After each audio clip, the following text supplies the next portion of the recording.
ओम नमो भगवते वासुदेवाय।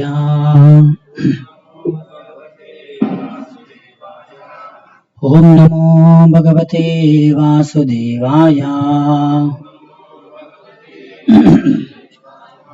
ओम नमो भगवते वासुदेवाय। नारायणं नमस्कृत्यं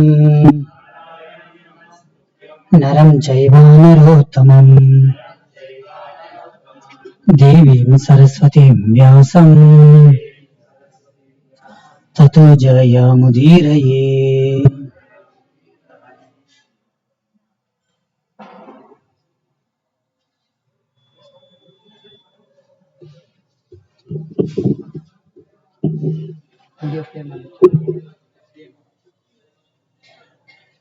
ಇವಾಗ ವಿಡಿಯೋ ಪ್ಲೇ ಮಾಡಬೇಕು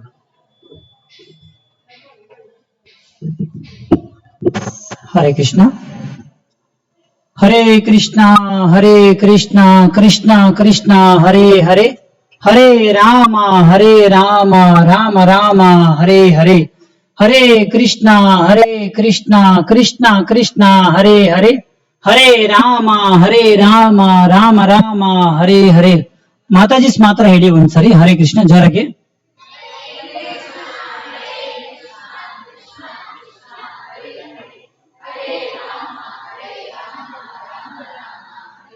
ಪ್ರಭುಸ್ ಮಾತ್ರ ಹೇಳಿ.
ಹರೇ ಕೃಷ್ಣ ಎಲ್ಲರಿಗೂ ಕೂಡ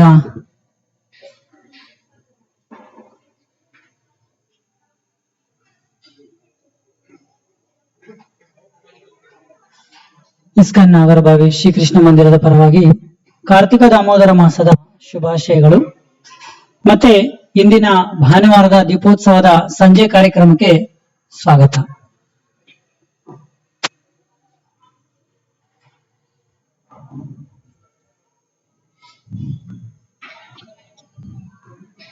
ಈ ಒಂದು ಕಾರ್ತಿಕ ಮಾಸದ ಮಹತ್ವವನ್ನ ನೀವೆಲ್ಲರೂ ಕೂಡ ತುಂಬಾ ಚೆನ್ನಾಗಿ ಅರ್ಥ ಮಾಡ್ಕೊಂಡಿರ್ತೀರಾ. ವಿಶೇಷವಾಗಿ ಈ ಒಂದು ಕಾರ್ತಿಕ ಮಾಸದಲ್ಲಿ ಈ ತಿಂಗಳು ಪೂರ್ತ ವಿಶೇಷವಾದಂತಹ ಹಬ್ಬಗಳು ನಮಗೆಲ್ಲ ಕೂಡ ಅದು ಗೊತ್ತಿದೆ. ಈ ತಿಂಗಳಲ್ಲಿ ಏನೇನೆಲ್ಲ ಹಬ್ಬ ಬರುತ್ತೆ ಹೇಳಿ? ಯಾವ್ದೆಲ್ಲ ಹಬ್ಬ ಬರುತ್ತೆ? ದೀಪಾವಳಿ, ಆಮೇಲೆ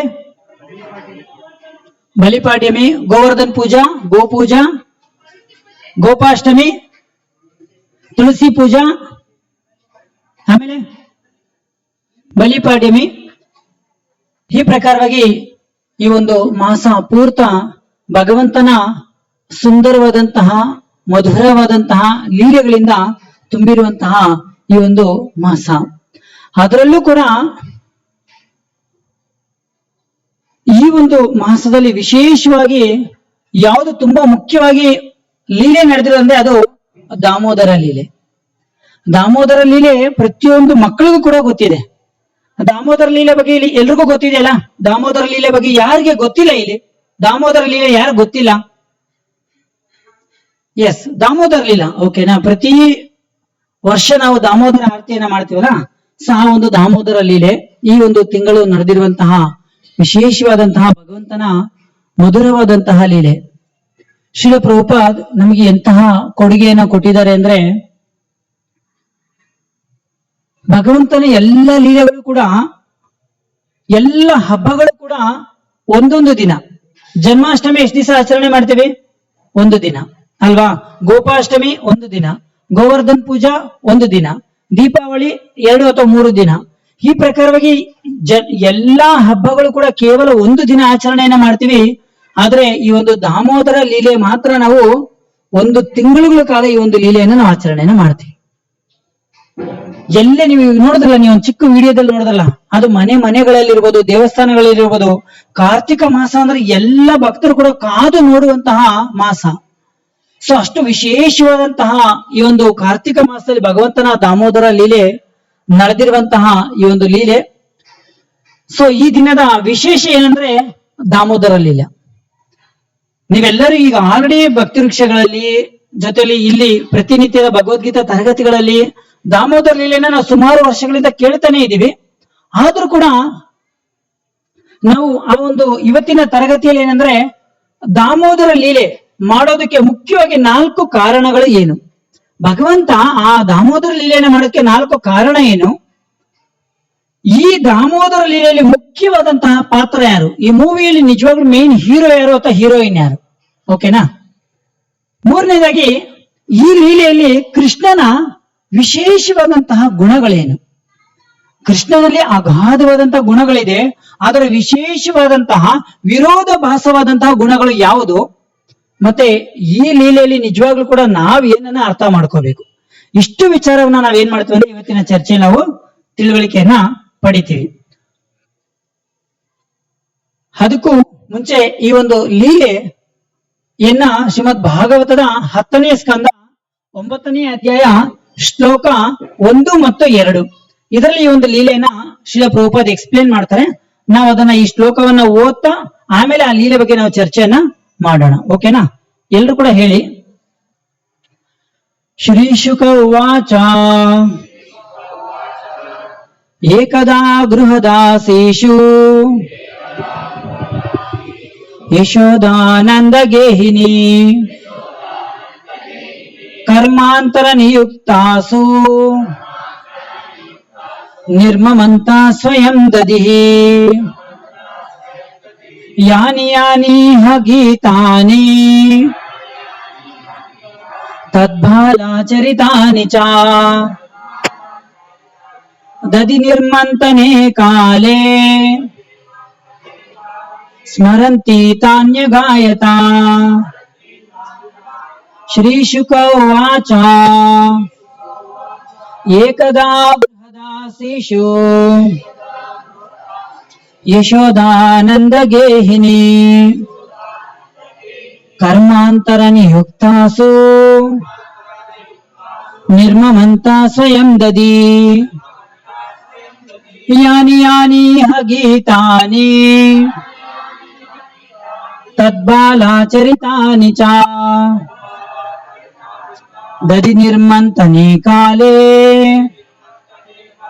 ಸ್ಮರಂತಿ ತಾನ್ಯಗಾಯತ. ಒಬ್ರು ಪ್ರಭು ಒಬ್ರು ಮಾತಾಜಿ ಶ್ಲೋಕವನ್ನ ಓದಿ. ಏಕದಾ ಗೃಹದಾಸೀಷು ಯಶೋದಾನಂದ ಗೇಹಿನಿ ಕರ್ಮಾಂತರ ನಿಯುಕ್ತಾಸು ನಿರ್ಮಮಂತ ಸ್ವಯಂ ದದಿ ಯಾನಿ ಯಾನಿ ಹ ಗೀತಾನಿ ತದ್ಬಾಲಾಚರಿತಾನಿ ಚ ದದಿ ನಿರ್ಮಂತನೆ ಕಾಲೇ ಸ್ಮರಂತಿ ತಾನ್ಯಗಾಯತ.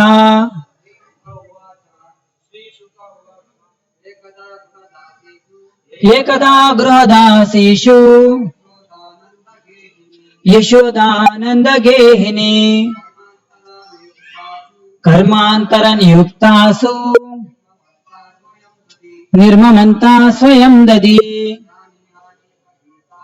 ಯಾನಿ ಯಾನಿ ಹ ಗೀತಾನಿ ತದ್ಭಾಲಾಚರಿತಾನಿ ಚ ದದಿ ನಿರ್ಮಂತನೆ ಕಾಲೇ ಸ್ಮರಂತಿ ತಾನ್ಯಗಾಯತ. ಮಾತಾಜಿ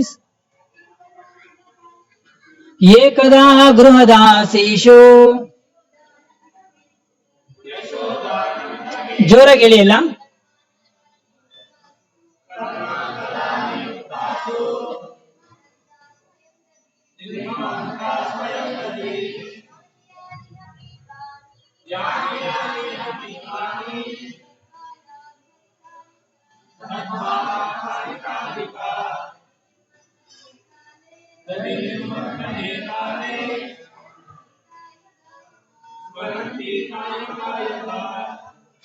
ಅನುವಾದ.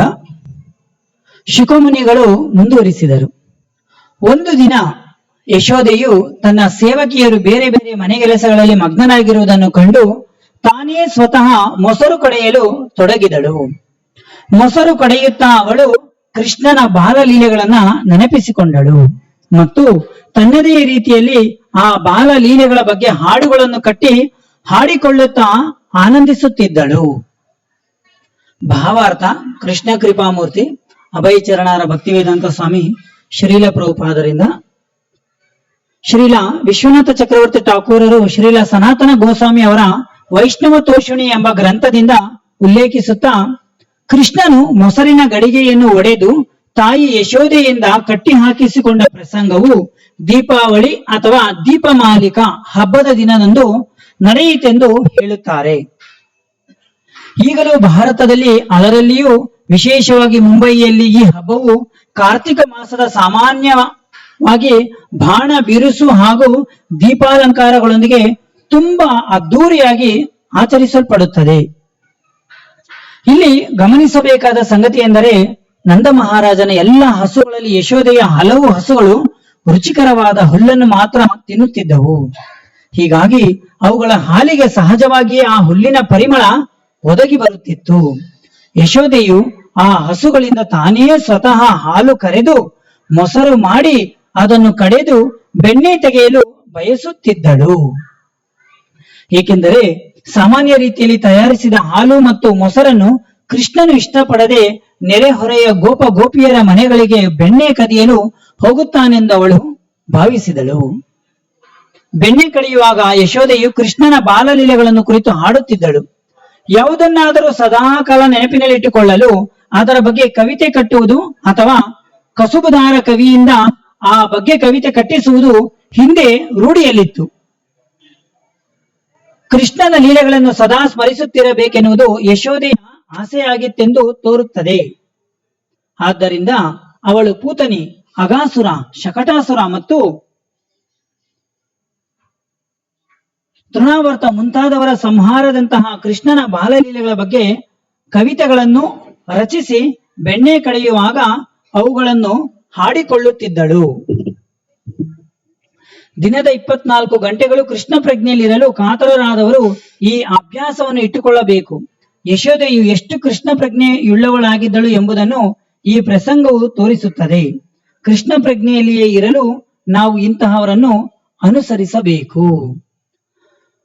ಹೋಮಜ್ಞಾನತಿಮಿರಾಂಧಸ್ಯ ಜ್ಞಾನಾಂಜನಶಲಾಕಯ ಚಕ್ಷುರುನ್ಮೀಲಿತಂ ಯೇನ ತಸ್ಮೈ ಶ್ರೀ ಗುರವೇ ನಮಃ. ನಮೋ ಓಂ ವಿಷ್ಣುಪಾದಾಯ ಕೃಷ್ಣಪೃಷ್ಠಾಯ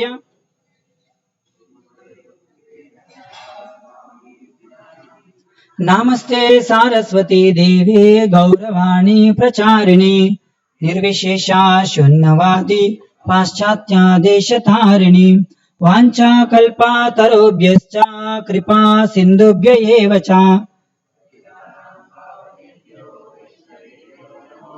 ಜೈ ಶ್ರೀ ಕೃಷ್ಣ ಚೈತನ್ಯ.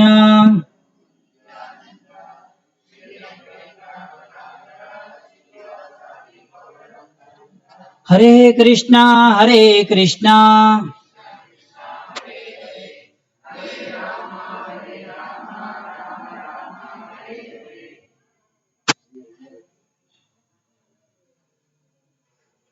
ಹರೇ ಕೃಷ್ಣ. ಎಲ್ಲರಿಗೂ ಮತ್ತೊಮ್ಮೆ ಸ್ವಾಗತವನ್ನ ಬಯಸ್ತಾ, ಭಗವಂತನ ಈ ಸೇವೆಯನ್ನು ಮಾಡಲು ಅವಕಾಶ ಮಾಡಿಕೊಟ್ಟಂತಹ ಎಲ್ಲ ಹಿರಿಯ ವೈಷ್ಣವರಿಗೆ ಮತ್ತೆ ನೆರೆದಂತಹ ಎಲ್ಲ ವೈಷ್ಣವರಿಗೂ ಕೂಡ ನನ್ನ ನಮನಗಳನ್ನ ಅರ್ಪಿಸುತ್ತಾ ಕಾರ್ಯಕ್ರಮವನ್ನ ಪ್ರಾರಂಭ ಮಾಡೋಣ. ಎಲ್ಲರೂ ಕೂಡ ನಿಶ್ಶಬ್ದವಾಗಿ ಮಕ್ಕಳು ನಿಶ್ಶಬ್ದವಾಗಿರ್ಬೇಕು ಅಂತ ನಾನು ಕೇಳ್ಕೊತೀನಿ. ಈ ಒಂದು ಲೀಲೆ ದೀಪಾವಳಿ ಹಬ್ಬದ ದಿನ ನಡೆದದ್ದು. ಹಾಗಾಗಿ ಇನ್ನ 2 ದಿನಗಳಲ್ಲಿ ದೀಪಾವಳಿ ಹಬ್ಬ ನಾವೆಲ್ಲ ಆಚರಣೆ ಮಾಡ್ತೀವಿ. ಸಹಜವಾಗಿ ಭಾರತ ದೇಶದಲ್ಲಿ ದೀಪಾವಳಿ ಹಬ್ಬ ಅಂದ್ರೆ ನಾವೇನೆಲ್ಲ ಮಾಡ್ತೀವಿ? ಯಾಕೆ ಆಚರಣೆ ಮಾಡ್ತೀವಿ ದೀಪಾವಳಿ ಹಬ್ಬ? ಹೇಗ್ ಮಾಡ್ತೀವಿ? ಪಟಾಕಿ ಹೊಡಿತೀವಿ, ಆಮೇಲೆ ದೀಪ ಹಚ್ತೀವಿ, ಆಮೇಲೆ ಒಳ್ಳೆ ಸಿಹಿ ತಿನಿಸುಗಳನ್ನ ಮಾಡ್ತೀವಿ, ಹೊಸ ಬಟ್ಟೆ ಖರೀದಿಸ್ತೀವಿ, ಎಲ್ಲರೂ ಟ್ರಿಪ್ಗೆ ಹೋಗ್ತೀವಿ, ಗೆಟ್ ಟುಗೆದರ್ ಮಾಡ್ತೀವಿ, ಹೌದಲ್ವಾ? ಆದ್ರೆ ನಿಜವಾಗ್ಲೂ ಕೂಡ ದೀಪಾವಳಿ ಹಬ್ಬ ಅಂದ್ರೆ ಭಾರತ ದೇಶದಲ್ಲಿ 2 ಮುಖ್ಯವಾದಂತಹ ಕಾರಣ ಇದೆ. ಮುಖ್ಯವಾಗಿ ಭಕ್ತರಿಗೆ ಆ 2 ಯಾವುದು ಅಂತ ಹೇಳ್ಬೋದಾ? ಯಾಕೆ ದೀಪಾವಳಿ ಹಬ್ಬವನ್ನ ಆಚರಣೆ ಮಾಡ್ತೀವಿ ಅಂತ? ಮೊದಲನೇದಾಗಿ ರಾಮಚಂದ್ರ ವನವಾಸದಿಂದ ಅಯೋಧ್ಯೆಗೆ ಸೀತಾ ಲಕ್ಷ್ಮಣರ ಸಮೇತ ಬಂದದ್ದು. ಆ ದಿನ ಆ ರಾಮನನ್ನ, ಆ ಸೀತಾ ಮಾತೆಯನ್ನ, ಲಕ್ಷ್ಮಣನನ್ನ ದೀಪಗಳ ಅಲಂಕಾರದಿಂದ ಇಡೀ ಅಯೋಧ್ಯಪುರ ಅವರನ್ನ ಆಹ್ವಾನ ಮಾಡಿದಂತಹ ದಿನ ದೀಪಾವಳಿ. ಎರಡನೇದಾಗಿ ಆಮೇಲೆ ನರಕಾಸುರ ಸಂಹಾರ. ಆಮೇಲೆ ನಾವು ಮಹಾಭಾರತದಲ್ಲಿ ಓದಿದ್ವಲ್ಲ, ಮುಖ್ಯವಾಗಿ ಭಗವಂತ ಈ ಒಂದು ದಾಮೋದರ ಲೀಲೆಯನ್ನ ಮಾಡಿದಂತಹ ದಿನ ದೀಪಾವಳಿ ದಿನ. ಹಾಗಾಗಿ ನಾವು ದೀಪಾವಳಿ ಆಚರಣೆಯನ್ನ ಮಾಡ್ತೀವಲ್ವಾ? ಖಂಡಿತವಾಗ್ಲೂ ಮಾಡ್ತೀವಿ. ಪಟಾಕಿ ಹೊಡಿತೀವಿ, ಬಟ್ಟೆ ತಗೋತೀವಿ, ಜೊತೆಲಿ ಎಲ್ಲವೂ ಮಾಡ್ತೀವಿ. ಆದ್ರೆ ಖಂಡಿತವಾಗ್ಲೂ ಕೂಡ ದೀಪಾವಳಿ ಹಬ್ಬದ ದಿನ ಆ ರಾಮಚಂದ್ರನ ಮತ್ತೆ ಈ ದಾಮೋದರ ಲೀಲೆಗಳನ್ನ ನಾವೆಲ್ಲ ಸ್ಮರಣೆಯನ್ನ ಮಾಡ್ತಾ ನಾವೇನ್ ಮಾಡ್ಬೇಕಂದ್ರೆ ಆಚರಣೆಯನ್ನ ಮಾಡ್ಬೇಕು. ಅದು ತುಂಬಾ ವಿಶೇಷವಾದಂತಹ ದಿನ. ಹಾಗಾಗಿ ಈ ದಿನ ದಾಮೋದರ ಲೀಲೆಯ ವಿಚಾರವನ್ನ ನಾವು ಇವಾಗ ಇಲ್ಲಿ ಚರ್ಚೆಯನ್ನ ಮಾಡ್ತೀವಿ. ಈಗ ಆಲ್ರೆಡಿ ಹೇಳ್ದಂಗೆ ಇವತ್ತು ಪ್ರಪಂಚದಾದ್ಯಂತ, ಇಡೀ ಪ್ರಪಂಚದಾದ್ಯಂತ 1 ತಿಂಗಳು ಪೂರ್ತಿ ಈ ಎಲ್ಲ ಹಬ್ಬಗಳನ್ನ ನಾವು ಆಚರಣೆ ಮಾಡ್ತಾ ಇದ್ದೀವಿ. ಇದೆಲ್ಲದರ ಕೊಡುಗೆ, ಇದೆಲ್ಲದಕ್ಕೂ ನಾವು ಕೃತಜ್ಞತೆ ಯಾರಿಗಿರ್ಬೇಕು ಹೇಳಿ? ಜಗದ್ಗುರು ಶ್ರೀಲ ಪ್ರಭುಪಾದಕಿ.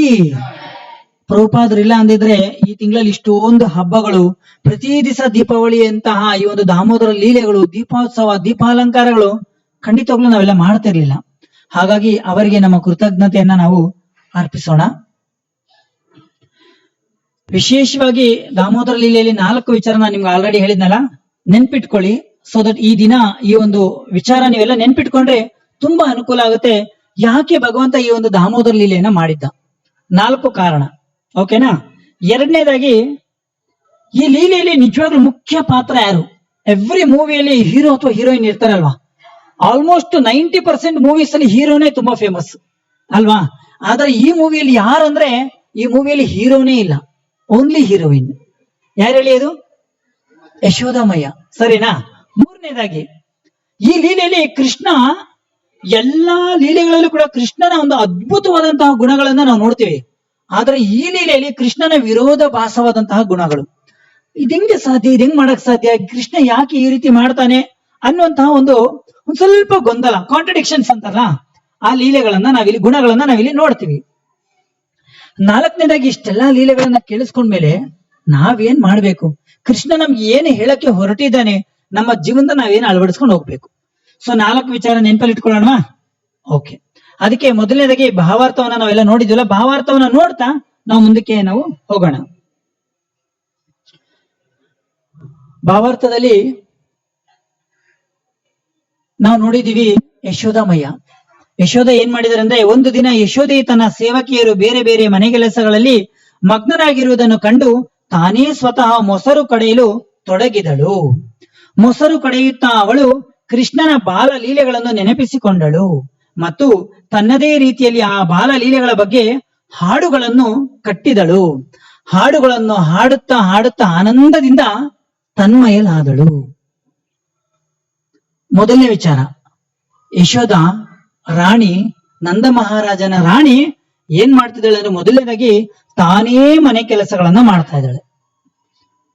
ಎಲ್ಲರೂ ಕೂಡ ತಮ್ಮ ಮೊಬೈಲ್ ನ ವೈಬ್ರೇಷನ್ ಮಾಡಲ್ ಇಟ್ಕೊಳ್ಳಿ. ಸಾಮಾನ್ಯವಾಗಿ ಬೆಂಗಳೂರಲ್ಲಿ ಅಥವಾ ಈ ಒಂದು ಆಧುನಿಕ ಜಗತ್ತಿನಲ್ಲಿ ಒಂದು ಅಭ್ಯಾಸ ಇದೆ. ಯಾರಾದ್ರೂ ಶ್ರೀಮಂತರು ಅಂದ್ರೆ, ನಾವು ಯಾವ ರೀತಿ ಶ್ರೀಮಂತರು ಅಂತೀವಿ ಅಂದ್ರೆ, ಅವ್ರ ಮನೇಲಿ ಫ್ರಿಡ್ಜ್ ಇರ್ಬೇಕು, ಅವ್ರ ಮನೇಲಿ ವಾಷಿಂಗ್ ಮೆಷಿನ್ ಇರ್ಬೇಕು, ಅವ್ರ ಮನೇಲಿ ಇವಾಗ ಮನೆ ಕ್ಲೀನ್ ಮಾಡುವಂತಹ ರೋಬೋ ಇರಬೇಕು, ಅವ್ರ ಮನೆಯಲ್ಲಿ ಪಾತ್ರೆ ತೊಳೆಯುವಂತ ಮಿಷಿನ್ಸ್ ಇರಬೇಕು, ಅವ್ರ ಮನೇಲಿ ಒಂದು 4 ಜನ ಆಳು ಕಾಳುಗಳು ಇರಬೇಕು. ಇಷ್ಟೆಲ್ಲ ಇದ್ರೆ ಅವ್ರು ಶ್ರೀಮಂತರು ಅನ್ನೋದು ಒಂದು ವಿಚಾರ ನಾರ್ಮಲ್ ಆಗಿ. ಮತ್ತೆ ನಾವೇ ಮನೆ ಕೆಲಸ ಮಾಡ್ಕೊಂಡ್ರೆ ಅದೇನೋ ಒಂದ್ ಸ್ವಲ್ಪ ಚಿಕ್ಕದು ಅನ್ನೋಂತ ಒಂದು ವಿಚಾರ. ಏನಮ್ಮ ನಿಮ್ ಮನೇಲಿ ಮನೆ ಕೆಲಸದವ್ರಿಲ್ವಾ, ಒಬ್ರು ಮನೆ ಕೆಲಸದವ್ರು ಇಟ್ಕೊಬೋದಲ್ವಾ ಅನ್ನೋದು ವಿಚಾರ. ಆದ್ರೆ ನಿಜವಾಗ್ಲೂ ಏನ್ ಗೊತ್ತಾ, ಯಶೋಧ ನಮ್ಗೆ ಏನ್ ತಿಳುವಳಿಕೆನ ಕೊಡ್ತಿದ್ದಾರೆ ಅಂದ್ರೆ, ಮನೆ ಕೆಲಸ ಅನ್ನೋದು ಮಾಧವನ ಕೆಲಸ. ಅದನ್ನ ಯಾರು ಮಾಡ್ತಿದ್ದಾಳೆ ಅಂದ್ರೆ ಖುದ್ದಾಗಿ ಯಶೋಧ ಮಾಡ್ತಿದ್ದಾಳೆ. ಅದಕ್ಕೆ ದಾಸರು ಹೇಳ್ತಾರೆ, ಗೃಹ ಕರ್ಮವ್ಯಾಸರದಲೆ ಮಾಡುತ್ತ ಪರಮೋತ್ಸಾಹದಿ ನಾ ಮಾಡುತ್ತ. ಅಂದ್ರೆ ಗೃಹ ಕರ್ಮವ ಅಭ್ಯಾಸರದಲ್ಲಿ ಮಾಡಬಾರ್ದಂತೆ. ಇದು ಮಹಿತನ ಸೇವೆ. ಇದು ಯಾರ ಸೇವೆ ಅಂದ್ರೆ ಆ ಮಾಧವನ ಸೇವೆ ಅಂತ ಅನ್ಕೊಂಡು ಪರಮೋತ್ಸಾಹದಿ ನಾವು ಮಾಡ್ಬೇಕು. ಅದನ್ನ ಮೊಟ್ಟ ಮೊದಲನೇದಾಗಿ ಮಾಡಿ ತೋರಿಸೋರು ಯಾರು ಅಂದ್ರೆ ಯಶೋದಮಯ್ಯ. ಎರಡನೇದಾಗಿ ಸರಿ ಕೆಲಸವನ್ನ ಮಾಡೋದು. ಆ ಗೃಹ ಕೆಲಸನ ಹೆಂಗ್ ಮಾಡ್ಬೇಕು ಅಂದ್ರೆ ಒಂದು ಪಾಠ ನಮ್ಗೆ ತಿಳುವಳಿಕೆನ ಕೊಡ್ತಾ ಇದ್ದಾರೆ. ಆ ಕೆಲಸ ಮಾಡುವಾಗಲೆಲ್ಲ ಕೃಷ್ಣನ ಮರೆಯಬಾರದಂತ ಯಶೋಧ ಮಾತೆ ಏನ್ ಮಾಡ್ತಿದ್ಲು ಅಂದ್ರೆ, ಅವನ ಲೀಲೆಗಳ ಮೇಲೆ ಹಾಡುಗಳನ್ನ ಕಟ್ಟಿ ಹಾಡಿದಳು, ಆನಂದಿಸಿದಳು. ಪ್ರಭುಪಾದರು ಭಾವಾರ್ಥದಲ್ಲಿ ಹೇಳ್ತಾ ಇದ್ದಾರೆ, ಯಾಕೆ ಭಗವಂತನ ಲೀಲೆಗಳನ್ನ ನಾವು ಸದಾ ಸ್ಮರಿಸ್ತಾನೇ ಇರ್ಬೇಕು? ಸದಾ ಸ್ಮರಿಸ್ತಾನೇ ಇರ್ಬೇಕಂದ್ರೆ ಅದನ್ನ ಹಾಡಿನ ರೂಪದಲ್ಲಿ ಯಾಕೆ ಹೇಳ್ಬೇಕು? ನಾವೆಲ್ಲರೂ ತುಂಬಾ ಸರಿ ಒಂದು ಕಂಪ್ಲೇಂಟ್ ಇದೆ, ಏನಂದ್ರೆ ಪ್ರಭು ಯಾವಾಗ್ಲೂ ಓದ್ತೀನಿ, ತುಂಬಾ ಕ್ಲಾಸ್ ಕೇಳಿಸ್ಕೋತೀನಿ, ವರ್ಷ ಪೂರ್ತಿ ಬರ್ತೀನಿ, ಆದ್ರೆ ನೆನಪೇ ಇರಲ್ಲ ಪ್ರಭು. ಹೌದಲ್ಲ? ಈ ಒಂದು ರೋಗ ಯಾರಿಗಿದೆ ಕೈ ಎತ್ತಿ ನೋಡೋಣ. ಆಲ್ಮೋಸ್ಟ್ ಎಲ್ರಿಗೂ ಇದೆ. ಸೊ ಅದಕ್ಕೆ ಒಂದು ರಾಮಬಾಣ ಯಶೋದಮಯ್ಯ ನಮ್ಗೆ ತಿಳುವಳಿಕೆ ಕೊಡ್ತಾಳೆ. ಏನು ಒಂದು ರಾಮಬಾಣ ಅಂದ್ರೆ, ನಮ್ಗೆ ಸದಾ ನೆನಪಲ್ಲಿ ಇರ್ಬೇಕಂದ್ರೆ ಆ ಭಗವಂತನ ಲೀಲೆಗಳನ್ನ ಏನ್ ಮಾಡ್ಬೇಕಂದ್ರೆ ಹಾಡಿನ ರೂಪದಲ್ಲಿ ಹಾಡ್ಬೇಕಂತೆ. ಹಾಡಿನ ರೂಪದಲ್ಲಿ ಹಾಡ್ತಾ ಅದನ್ನ ಸ್ಮರಣೆಯನ್ನ ನಾವು ಮಾಡ್ಬೇಕಂತೆ. ಯಾಕೆಂದ್ರೆ ಹಾಡು ಅನ್ನೋದು ಎಲ್ರಿಗೂ ಇಷ್ಟ, ಹೌದಾ ಅಲ್ವಾ? ಮೂವಿ ಸಾಂಗ್ಸ್ ಅಲ್ಲ, ಸಿನಿಮಾ ಚಿತ್ರಗೀತೆಗಳೆಲ್ಲ, ಹಾಡು ಅಂದ್ರೆ ಎಲ್ರಿಗೂ ತುಂಬಾ ಇಷ್ಟ. ಅದ್ರಲ್ಲೊಂದು ರಸ ಇದೆ. ಹಾಗಾಗಿ ನೀವೇನು ನೋಡಿ, ಎಲ್ಲರ ಬಾಯಲ್ಲೂ ಕೂಡ ಒಂದಲ್ಲ ಒಂದು ಹಾಡು ಬರ್ತಾನೆ ಇರುತ್ತೆ. ಅದು ನೀವು ಮರ್ತೋಗೋದಿಲ್ಲ. ಈ ಹಾಡು, ಈ ಮೂವಿದು, ಈ ಹೀರೋ, ಈ ಹೀರೋಯಿನು, ಇದಕ್ ಮ್ಯೂಸಿಕ್ ಡೈರೆಕ್ಟರ್ ಇವರು, ಇದೆಲ್ಲ ನೆನಪಾಗುತ್ತೆ. ಹೌದಾ? ಹೌದಲ್ವಾ? ಆದ್ರೆ ಭಗವಂತನ ಲೀಲೆಗಳನ್ನ ಕೂಡ ನಾವು ಹೇಗೆ ಸ್ಮರಿಸ್ಬೇಕು ಅಂದ್ರೆ ಈ ತೆರನಾಗಿ ಹಾಡಿನ ರೂಪದಲ್ಲಿ. ಹಾಗಾಗಿ ಕಾರ್ತಿಕ ದಾಮೋದರ ಮಾಸದಲ್ಲಿ ಬೆಳಿಗ್ಗೆಯಿಂದ ರಾತ್ರಿವರೆಗೂ ಎಷ್ಟು ಹಾಡುಗಳನ್ನ ಹಾಡ್ತೀವಿ. ವಿಶೇಷವಾಗಿ ಗೋಪಿಗೀತೆ ಹಾಡ್ತೀವಿ, ದಾಮೋದರ ಅಷ್ಟಕ ಹಾಡ್ತೀವಿ, ಕುಂತಿ ಪ್ರೇಯರ್ಸ್ ಹಾಡ್ತೀವಿ, ಗಜೇಂದ್ರ ಸ್ತುತಿ ಹಾಡ್ತೀವಿ. ಯಾಕೆ ಇಷ್ಟೊಂದು ನಾವು ಯಾಕೆ ಹಾಡ್ತೀವಿ ಅಂದ್ರೆ, ಹಾಡ್ತಾ ಹಾಡ್ತಾ ಹಾಡ್ತಾ ಶ್ರವಣ ಮಾಡ್ತಾ ಮಾಡ್ತಾ ಮಾಡ್ತಾ ನಮ್ಗೆ ಆ ಒಂದು ಭಗವಂತನ ಸ್ಮರಣೆ ಯಥೇಚ್ಛವಾಗಿ ಆಗ್ಬೇಕು. ಸರಿ, ಸ್ಮರಣೆ ಯಾಕಾಗ್ಬೇಕು? ಯಾಕೆ ಭಗವಂತನ ಸ್ಮರಣೆ ಆಗ್ಬೇಕು? ಸಿರಿ ನಿಲಯನ ಗುಣಗಳ ತಿಳಿದು ಭಜಿಸುವುದು ಫಲವಿದು ಬಾಳ್ದುದಕ್ಕೆ ಅಂತ ಒಂದು ಮಾತು ಹೇಳ್ತಾರೆ. ಯಾಕೆ ಭಗವಂತನ ಸ್ಮರಣೆಯನ್ನ ಮಾಡಬೇಕು ಅಂದ್ರೆ, ಭಗವಂತ ಒಂದು ಕಂಡೀಷನ್ ಇಟ್ಟಿದ್ದಾರೆ ಭಗವದ್ಗೀತೆಯಲ್ಲಿ. ಏನ ಕಂಡೀಷನ್ ಅಂದ್ರೆ, ಎಂ ವಾಪಿ ಸ್ಮರಣ್ ಭಾವಂ ತ್ಯಜತ್ಯಂತೆ ಕಲೇವರಂ. ಎಂ ವಾಪಿ ಸ್ಮರಣ್ ಭಾವಂ. ಒಬ್ಬ ವ್ಯಕ್ತಿ ಯಾವಾಗ್ಲೂ ಕೂಡ ಏನ್ ಮಾಡ್ಬೇಕಂದ್ರೆ, ಅವನು ನನ್ನ ಸ್ಮರಣೆಯನ್ನ ಯಾವಾಗ್ಲೂ ಕೂಡ ಮಾಡ್ಬೇಕು. ಅಂತ್ಯಕಾಲೇಚ ಮಾಮೇವ ಸ್ಮರಣ್ ಮುಕ್ತ. ಮತ್ತೆ ಅಂತ್ಯಕಾಲದಲ್ಲಿ ನೀನೇನ್ ಮಾಡ್ಬೇಕಂದ್ರೆ ನನ್ನ ಸ್ಮರಣೆಯನ್ನ ಮಾಡ್ಬೇಕು. ಅಂತ್ಯಕಾಲೇಚ ಮಾಮೇವ ಜಪನ್ ಹೇಳಿಲ್ಲ, ಅಂತ್ಯಕಾಲೇಚ ಮಾಮೇವ ಕೀರ್ತನ್ ಹೇಳಿಲ್ಲ, ಅಂತ್ಯಕಾಲೇಚ ಮಾಮೇವ ಭೋಜನ್ ಹೇಳಿಲ್ಲ, ಅಂತ್ಯಕಾಲೇಚ ಮಾಮೇವ ಸ್ಮರಣ್. ಯಾಕೆ ಗೊತ್ತಾ? ಸಾಯೋ ಸಮಯದಲ್ಲಿ ನಾವ್ ಏನ್ ಸ್ಮರಣೆಯನ್ನ ಮಾಡ್ತೀವೋ ಅದನ್ನೇ ನಾವು ಮುಂದಿನ ಜನ್ಮಕ್ಕೆ ತಗೊಂಡು ಹೋಗ್ತೀವಿ. ಭಗವಂತ ಎಷ್ಟು ಉದಾರಿ ಅಂದ್ರೆ, ನಮ್ಮ ಬಗ್ಗೆ ಎಷ್ಟು ಕಾಳಜಿ ಅಂದ್ರೆ, ಸಾಯೋ ಸಮಯದಲ್ಲಿ ಎಲ್ರಿಗೂ ಮಾತು ಬರಲ್ಲ, ಸೊ ಕೀರ್ತನ್ ಮಾಡಕ್ಕಾಗಲ್ಲ. ಸಾಯೋ ಸಮಯದಲ್ಲಿ ಎಲ್ರಿಗೂ ನೃತ್ಯ ಮಾಡಕ್ಕಾಗಲ್ಲ. ಎಲ್ಲ ಅಂಗಾಂಗಗಳು ಒಂದಲ್ಲ ಒಂದ್ ಏನಾಗಿರುತ್ತೆ, ಸ್ಟಾಪ್ ಆಗಿರುತ್ತೆ. ಆದ್ರೆ ಒಂದು ಮಾತ್ರ ವರ್ಕ್ ಆಗ್ತಾ ಇರುತ್ತೆ. ಏನ್ ಗೊತ್ತಾ? ಅದು ಹಾರ್ಟ್, ಹೃದಯ. ಆ ಹೃದಯದಲ್ಲಿ ಒಂದು ಸ್ಮರಣೆ ಬರುತ್ತೆ. ಆ ಸ್ಮರಣೆಯನ್ನ ಮಾಡ್ಬೇಕು ಅಂದ್ರೆ ಸತತವಾಗಿ ನಾವೇನ್ ಮಾಡ್ಬೇಕು? ಆ ಕೃಷ್ಣನ ಗುಣಗಾನಗಳನ್ನ ನಾವೇನ್ ಮಾಡ್ತಾ ಇರ್ಬೇಕು? ಕೇಳ್ತಾ ಇರ್ಬೇಕು, ಕೇಳ್ತಾ ಇರ್ಬೇಕು, ಕೇಳಿದ್ದೇ ಕೇಳ್ತಾನೇ ಇರ್ಬೇಕು. ಯಾವಾಗ ಈ ತೆರನಾಗಿ ನಾವು ಕೇಳ್ತಾ ಇರ್ತೀವಲ್ವಾ, ಅವಾಗ ಏನ್ ಮಾಡ್ತೀವಿ ಅಂದ್ರೆ ಖಂಡಿತವಾಗ್ಲೂ ಕೂಡ ಆ ಸ್ಮರಣೆ ನಮ್ಗೆ ಯಾವಾಗ್ಲೂ ಇರುತ್ತೆ. ಯಾವಾಗ ಕೃಷ್ಣನ ಸ್ಮರಣೆ ಇರುತ್ತಲ್ಲ ಅವನಲ್ಲಿ ಯಾವಾಗ್ಲೂ ಕೂಡ ಆನಂದ ಇರುತ್ತೆ. ಜೊತೆಯಲ್ಲಿ ಏನ್ ಮಾಡ್ಬೇಕು, ಪ್ರಭುಪಾದರದ ಒಂದು ಅದ್ಭುತವಾದಂತ ಒಂದು ನಮ್ಗೆ ಕೊಡುಗೆ ಏನಿದೆ ಗೊತ್ತಾ? ಭಗವಂತನ ಲೀಲೆಗಳ ಗೀತೆಗಳ ಸ್ಮರಣೆ ಜೊತೆ ನಮ್ಗೆ ಏನಾಗಿದೆ ಅಂದ್ರೆ, ಆ ಭಗವಂತನ ಒಂದು ಪಿಕ್ಚರ್ಸ್, ಭಗವಂತನ ವಿಗ್ರಹ ರೂಪ ಇದೆಯಲ್ವಾ, ಆ ವಿಗ್ರಹ ರೂಪವನ್ನು ಕೂಡ ನಾವೇನ್ ಮಾಡಬಹುದು, ನೋಡಬಹುದು. ಆ ವಿಗ್ರಹಗಳನ್ನ ನೋಡ್ತಾ ನಾವು ಅವನ ಸ್ಮರಣೆಯನ್ನ ಮಾಡಬಹುದು. ಹಾಗಾಗಿ ನಾವೆಲ್ಲರೂ ಯಾವಾಗ್ಲೂ ಕೂಡ ಪ್ರಭುಪಾದರು ಇಸ್ಕಾನಲ್ಲಿ ಎಂತ ಅದ್ಭುತವಾದಂತ ಕೊಡುಗೆ ಕೊಟ್ಟಿದ್ದಾರೆ. ಸಾವಿರಾರು ಚಿತ್ರಗಳು ನೀವು ನೋಡಿದ್ರೆ ಭಗವಂತನ ಲೀಲೆಗಳು ಹಾಗೆ ಮೈಗೆ ಕಣ್ಣಿಗೆ ಹಾಗೆ ನೆನಪಾಗೋ ರೀತಿ ಚಿತ್ರಗಳನ್ನ ಬರೆದಿದ್ದಾರೆ. ಹೌದಲ್ವಾ? ಕೃಷ್ಣನ ಅದ್ಭುತವಾದಂತ ಚಿತ್ರಗಳು. ನಾವು ಆ ಚಿತ್ರಗಳನ್ನ, ಭಗವಂತನ ರೂಪಗಳನ್ನ ಸದಾ ನೋಡ್ಬೇಕು. ಆ ಮುಖಾಂತರ ನಮ್ಗೆ ಏನ್ ಬರ್ಬೇಕು, ಸ್ಮರಣೆ ಬರಬೇಕು. ಮಕ್ಕಳಿಗೂ ಕೂಡ ಅಷ್ಟೇ, ನಾವು ಆ ಚಿತ್ರಗಳನ್ನ ತೋರಿಸ್ಬೇಕು. ಇವತ್ತು ನಾವು ದಿವಸ ಮಕ್ಕಳಿಗೆಲ್ಲರಿಗೂ ಸಾಮಾನ್ಯವಾಗಿ ನೀವು ನೋಡಿ ಯಾವ್ದು ಸ್ವಪ್ನ ಬುಕ್ಕೋಸ್ ಹೋದ್ರೆ ಮಕ್ಕಳಿಗೆ ಏನ್ ಕೊಡ್ತಾರೆ, ಹ್ಯಾರಿ ಪಾಟರು, ಸ್ಪೈಡರ್ ಮ್ಯಾನು, ಹಿ ಮ್ಯಾನು, ಆ ಮ್ಯಾನು, ಸೂಪರ್ ಮ್ಯಾನು, ಏನೇನೇನೇನೋ ಪುಸ್ತಕಗಳನ್ನ ಕೊಡಿಸ್ತೀವಿ, ಏನೇನೇನೋ ಗಿಫ್ಟ್ ಕೊಡ್ತೀವಿ. ಆದ್ರೆ ನಿಜವಾಗ್ಲೂ ಕೂಡ ಮಕ್ಕಳಿಗೆ ನಾವು ಇಂಥ ಭಗವಂತನ ಲೀಲೆಗಳನ್ನ ಕುರಿತಾದಂತಹ ಚಿತ್ರಗಳನ್ನ ನಾವು ತೋರಿಸ್ಬೇಕು. ಅದು ಚಿಕ್ಕ ವಯಸ್ಸಲ್ಲಿ ಅವ್ರ ಕಣ್ಣಗ್ ಬಿತ್ತು ಅಂದ್ರೆ ಸಾಯೋವರೆಗೂ ಅವ್ರು ಅದನ್ನ ನೆನೆಸ್ಕೋತಾರೆ, ಸ್ಮರಣೆ ಮಾಡ್ಕೋತಾರೆ. ಸೊ ಇಷ್ಟನ್ನ ನಾವೇನ್ ಮಾಡ್ಬೇಕಂದ್ರೆ ಮರೆಯದೇನೆ ನಾವು ಮಾಡ್ಬೇಕು. ಈ ಕೆಲಸವನ್ನ ಮಾಡ್ತಾ ಇದ್ದಿದ್ದು ಯಾರು ಅಂದ್ರೆ ಯಶೋದಮಯ್ಯ. ಯಶೋದ ಏನ್ ಮಾಡ್ತಿದ್ದಾಳೆ ಅಂದ್ರೆ, ಈ ತೆರನಾಗಿ ಮೊಸರನ್ನ ಕಡಿಬೇಕಾದ್ರೆ ಭಗವಂತನ ಎಲ್ಲ ಲೀಲೆಗಳನ್ನ ಏನ್ ಮಾಡ್ತಾ ಇದ್ದಾಳೆ, ನೆನೆಸ್ಕೊಂಡು ಅವಳು ಸ್ಮರಣೆ ಮಾಡ್ತಾ ಇದ್ದಾಳೆ. ಕೃಷ್ಣ ಯಾರು ಅಂದ್ರೆ ಆ ನಂದ ಮಹಾರಾಜನ ಪುತ್ರ. ಅದಕ್ಕೊಂದು ಹಾಡು. ಕೃಷ್ಣ ನಮ್ಮ ಈ ಒಂದು ನಂದನವನದಲ್ಲಿ ಅವನು ಬಂದಿದ್ದಾನೆ, ಬೆಳೆದಿದ್ದಾನೆ, ಅವನು ಯದುಕುಲ ತಿಲಕ ಅಂತ ಒಂದು ಹಾಡು. ಕೃಷ್ಣ ಹುಟ್ಟಿದ ತಕ್ಷಣ ಕೇವಲ 7 ದಿನಗಳ ಹುಡುಗನಾಗಿದ್ದಾಗ ಪೂತನಿ ಬಂದ್ಲು. ಆ ಪೂತನಿ ಸಂಹಾರವನ್ನ ಮಾಡಿದಳು, ಅದ್ರ ಮೇಲೊಂದು ಹಾಡು.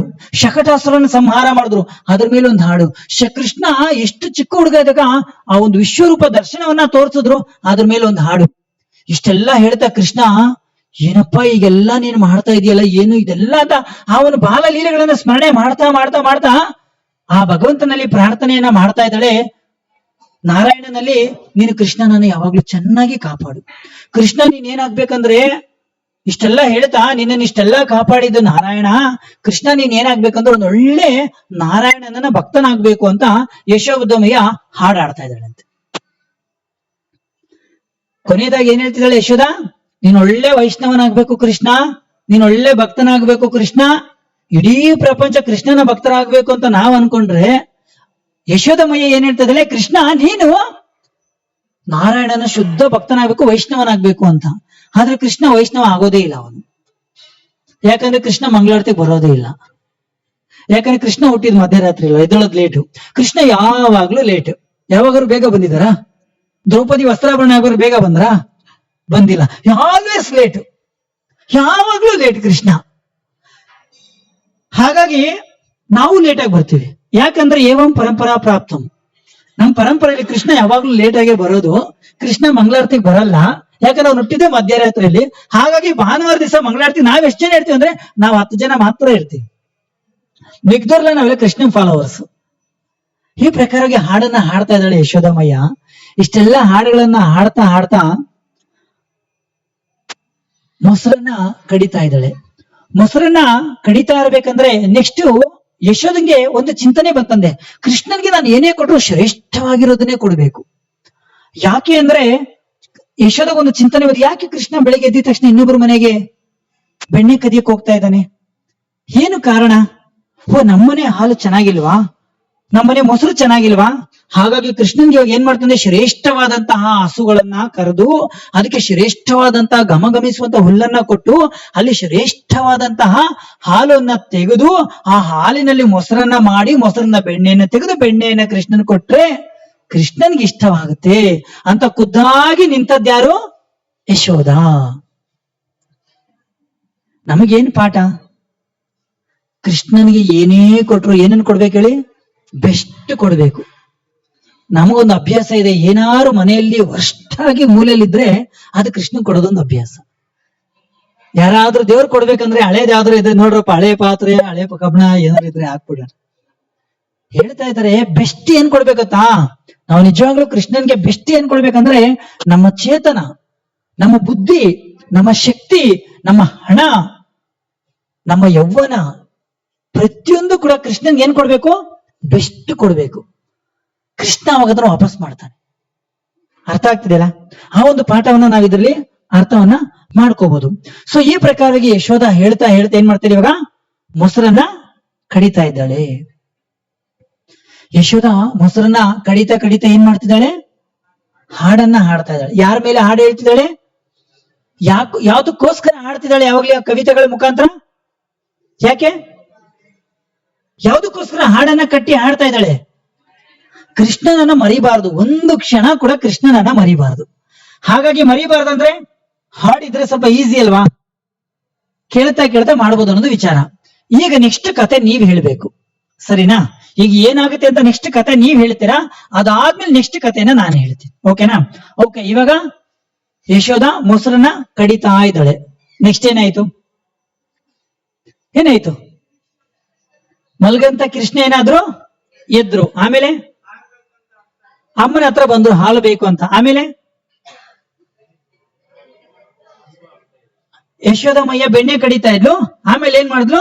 ಅದನ್ನ ಸ್ಟಾಪ್ ಮಾಡಿ ನನ್ಗೆ ಇವಾಗ ಹಸುವಾಗ್ತಿದೆ ಅಂತ ಹೇಳಿದ್ರು. ಆಮೇಲೆ ಹಾಲು ಕುಡಿಸಿದ್ರು. ಆಮೇಲೆ ಓಕೆ, ಮನೆಯಲ್ಲಿ ಒಳ್ಳೆ ಘಮಘಮಿಸುವಂತ ಸುಗಂಧವಾದಂತಹ ಆ ಒಂದು ಹಾಲು ಒಲೆಯಲ್ಲಿ ಇಟ್ಟಿದ್ರಲ್ಲ, ಅದು ಹುಕ್ಕು ಬರಕ್ಕೆ ಶುರುವಾಯ್ತು. ಯಾಕಂದ್ರೆ ಆ ಹಾಲ್ಗೂ ಕೂಡ ಸ್ವಲ್ಪ ಅಸೂಯೆ ಬಂತಂತೆ. ಇಲ್ಲಿ ಅಮ್ಮನ ಹಾಲು ಕುಡಿತಾ ಇದ್ನಲ್ಲ ಕೃಷ್ಣ, ಅಲ್ಲಿ ಒಲೆ ಮೇಲೆ ಇಟ್ಟಿರುವಂತ ಹಾಲಿಗೆ ಸ್ವಲ್ಪ ಅಸೂಯೆ ಬಂತು. ಜೀವನದ ಸಾರ್ಥಕತೆ ಯಾವಾಗ ಅಂದ್ರೆ ಎಲ್ಲವೂ ಕೃಷ್ಣನ ಸೇವೆಗೆ ತೊಡಗಿಸಿದಾಗ. ಆದ್ರೆ ಆ ಕೃಷ್ಣ ನನ್ನನ್ನ ಬಿಟ್ಟು ಬರೀ ಯಶೋಧ ಹಾಲನ್ನೇ ಕುಡಿತಾ ಇದ್ರಲ್ಲ, ನನಗೆ ಈ ಬದುಕಿದರೇನು, ಇದ್ದರೇನು, ಇಲ್ಲದಿದ್ದರೇನು ಅಂತ ಅವ್ರಿಗೆ ಏನಿಸ್ತು ಅಂದ್ರೆ ನಾನು ಇವಾಗ ಸೂಸೈಡ್ ಮಾಡ್ಕೋಬೇಕಂತ ಹುಕ್ಕು ಬಂತು. ಯಶೋಧ ಏನ್ ಮಾಡಿದ್ಲು?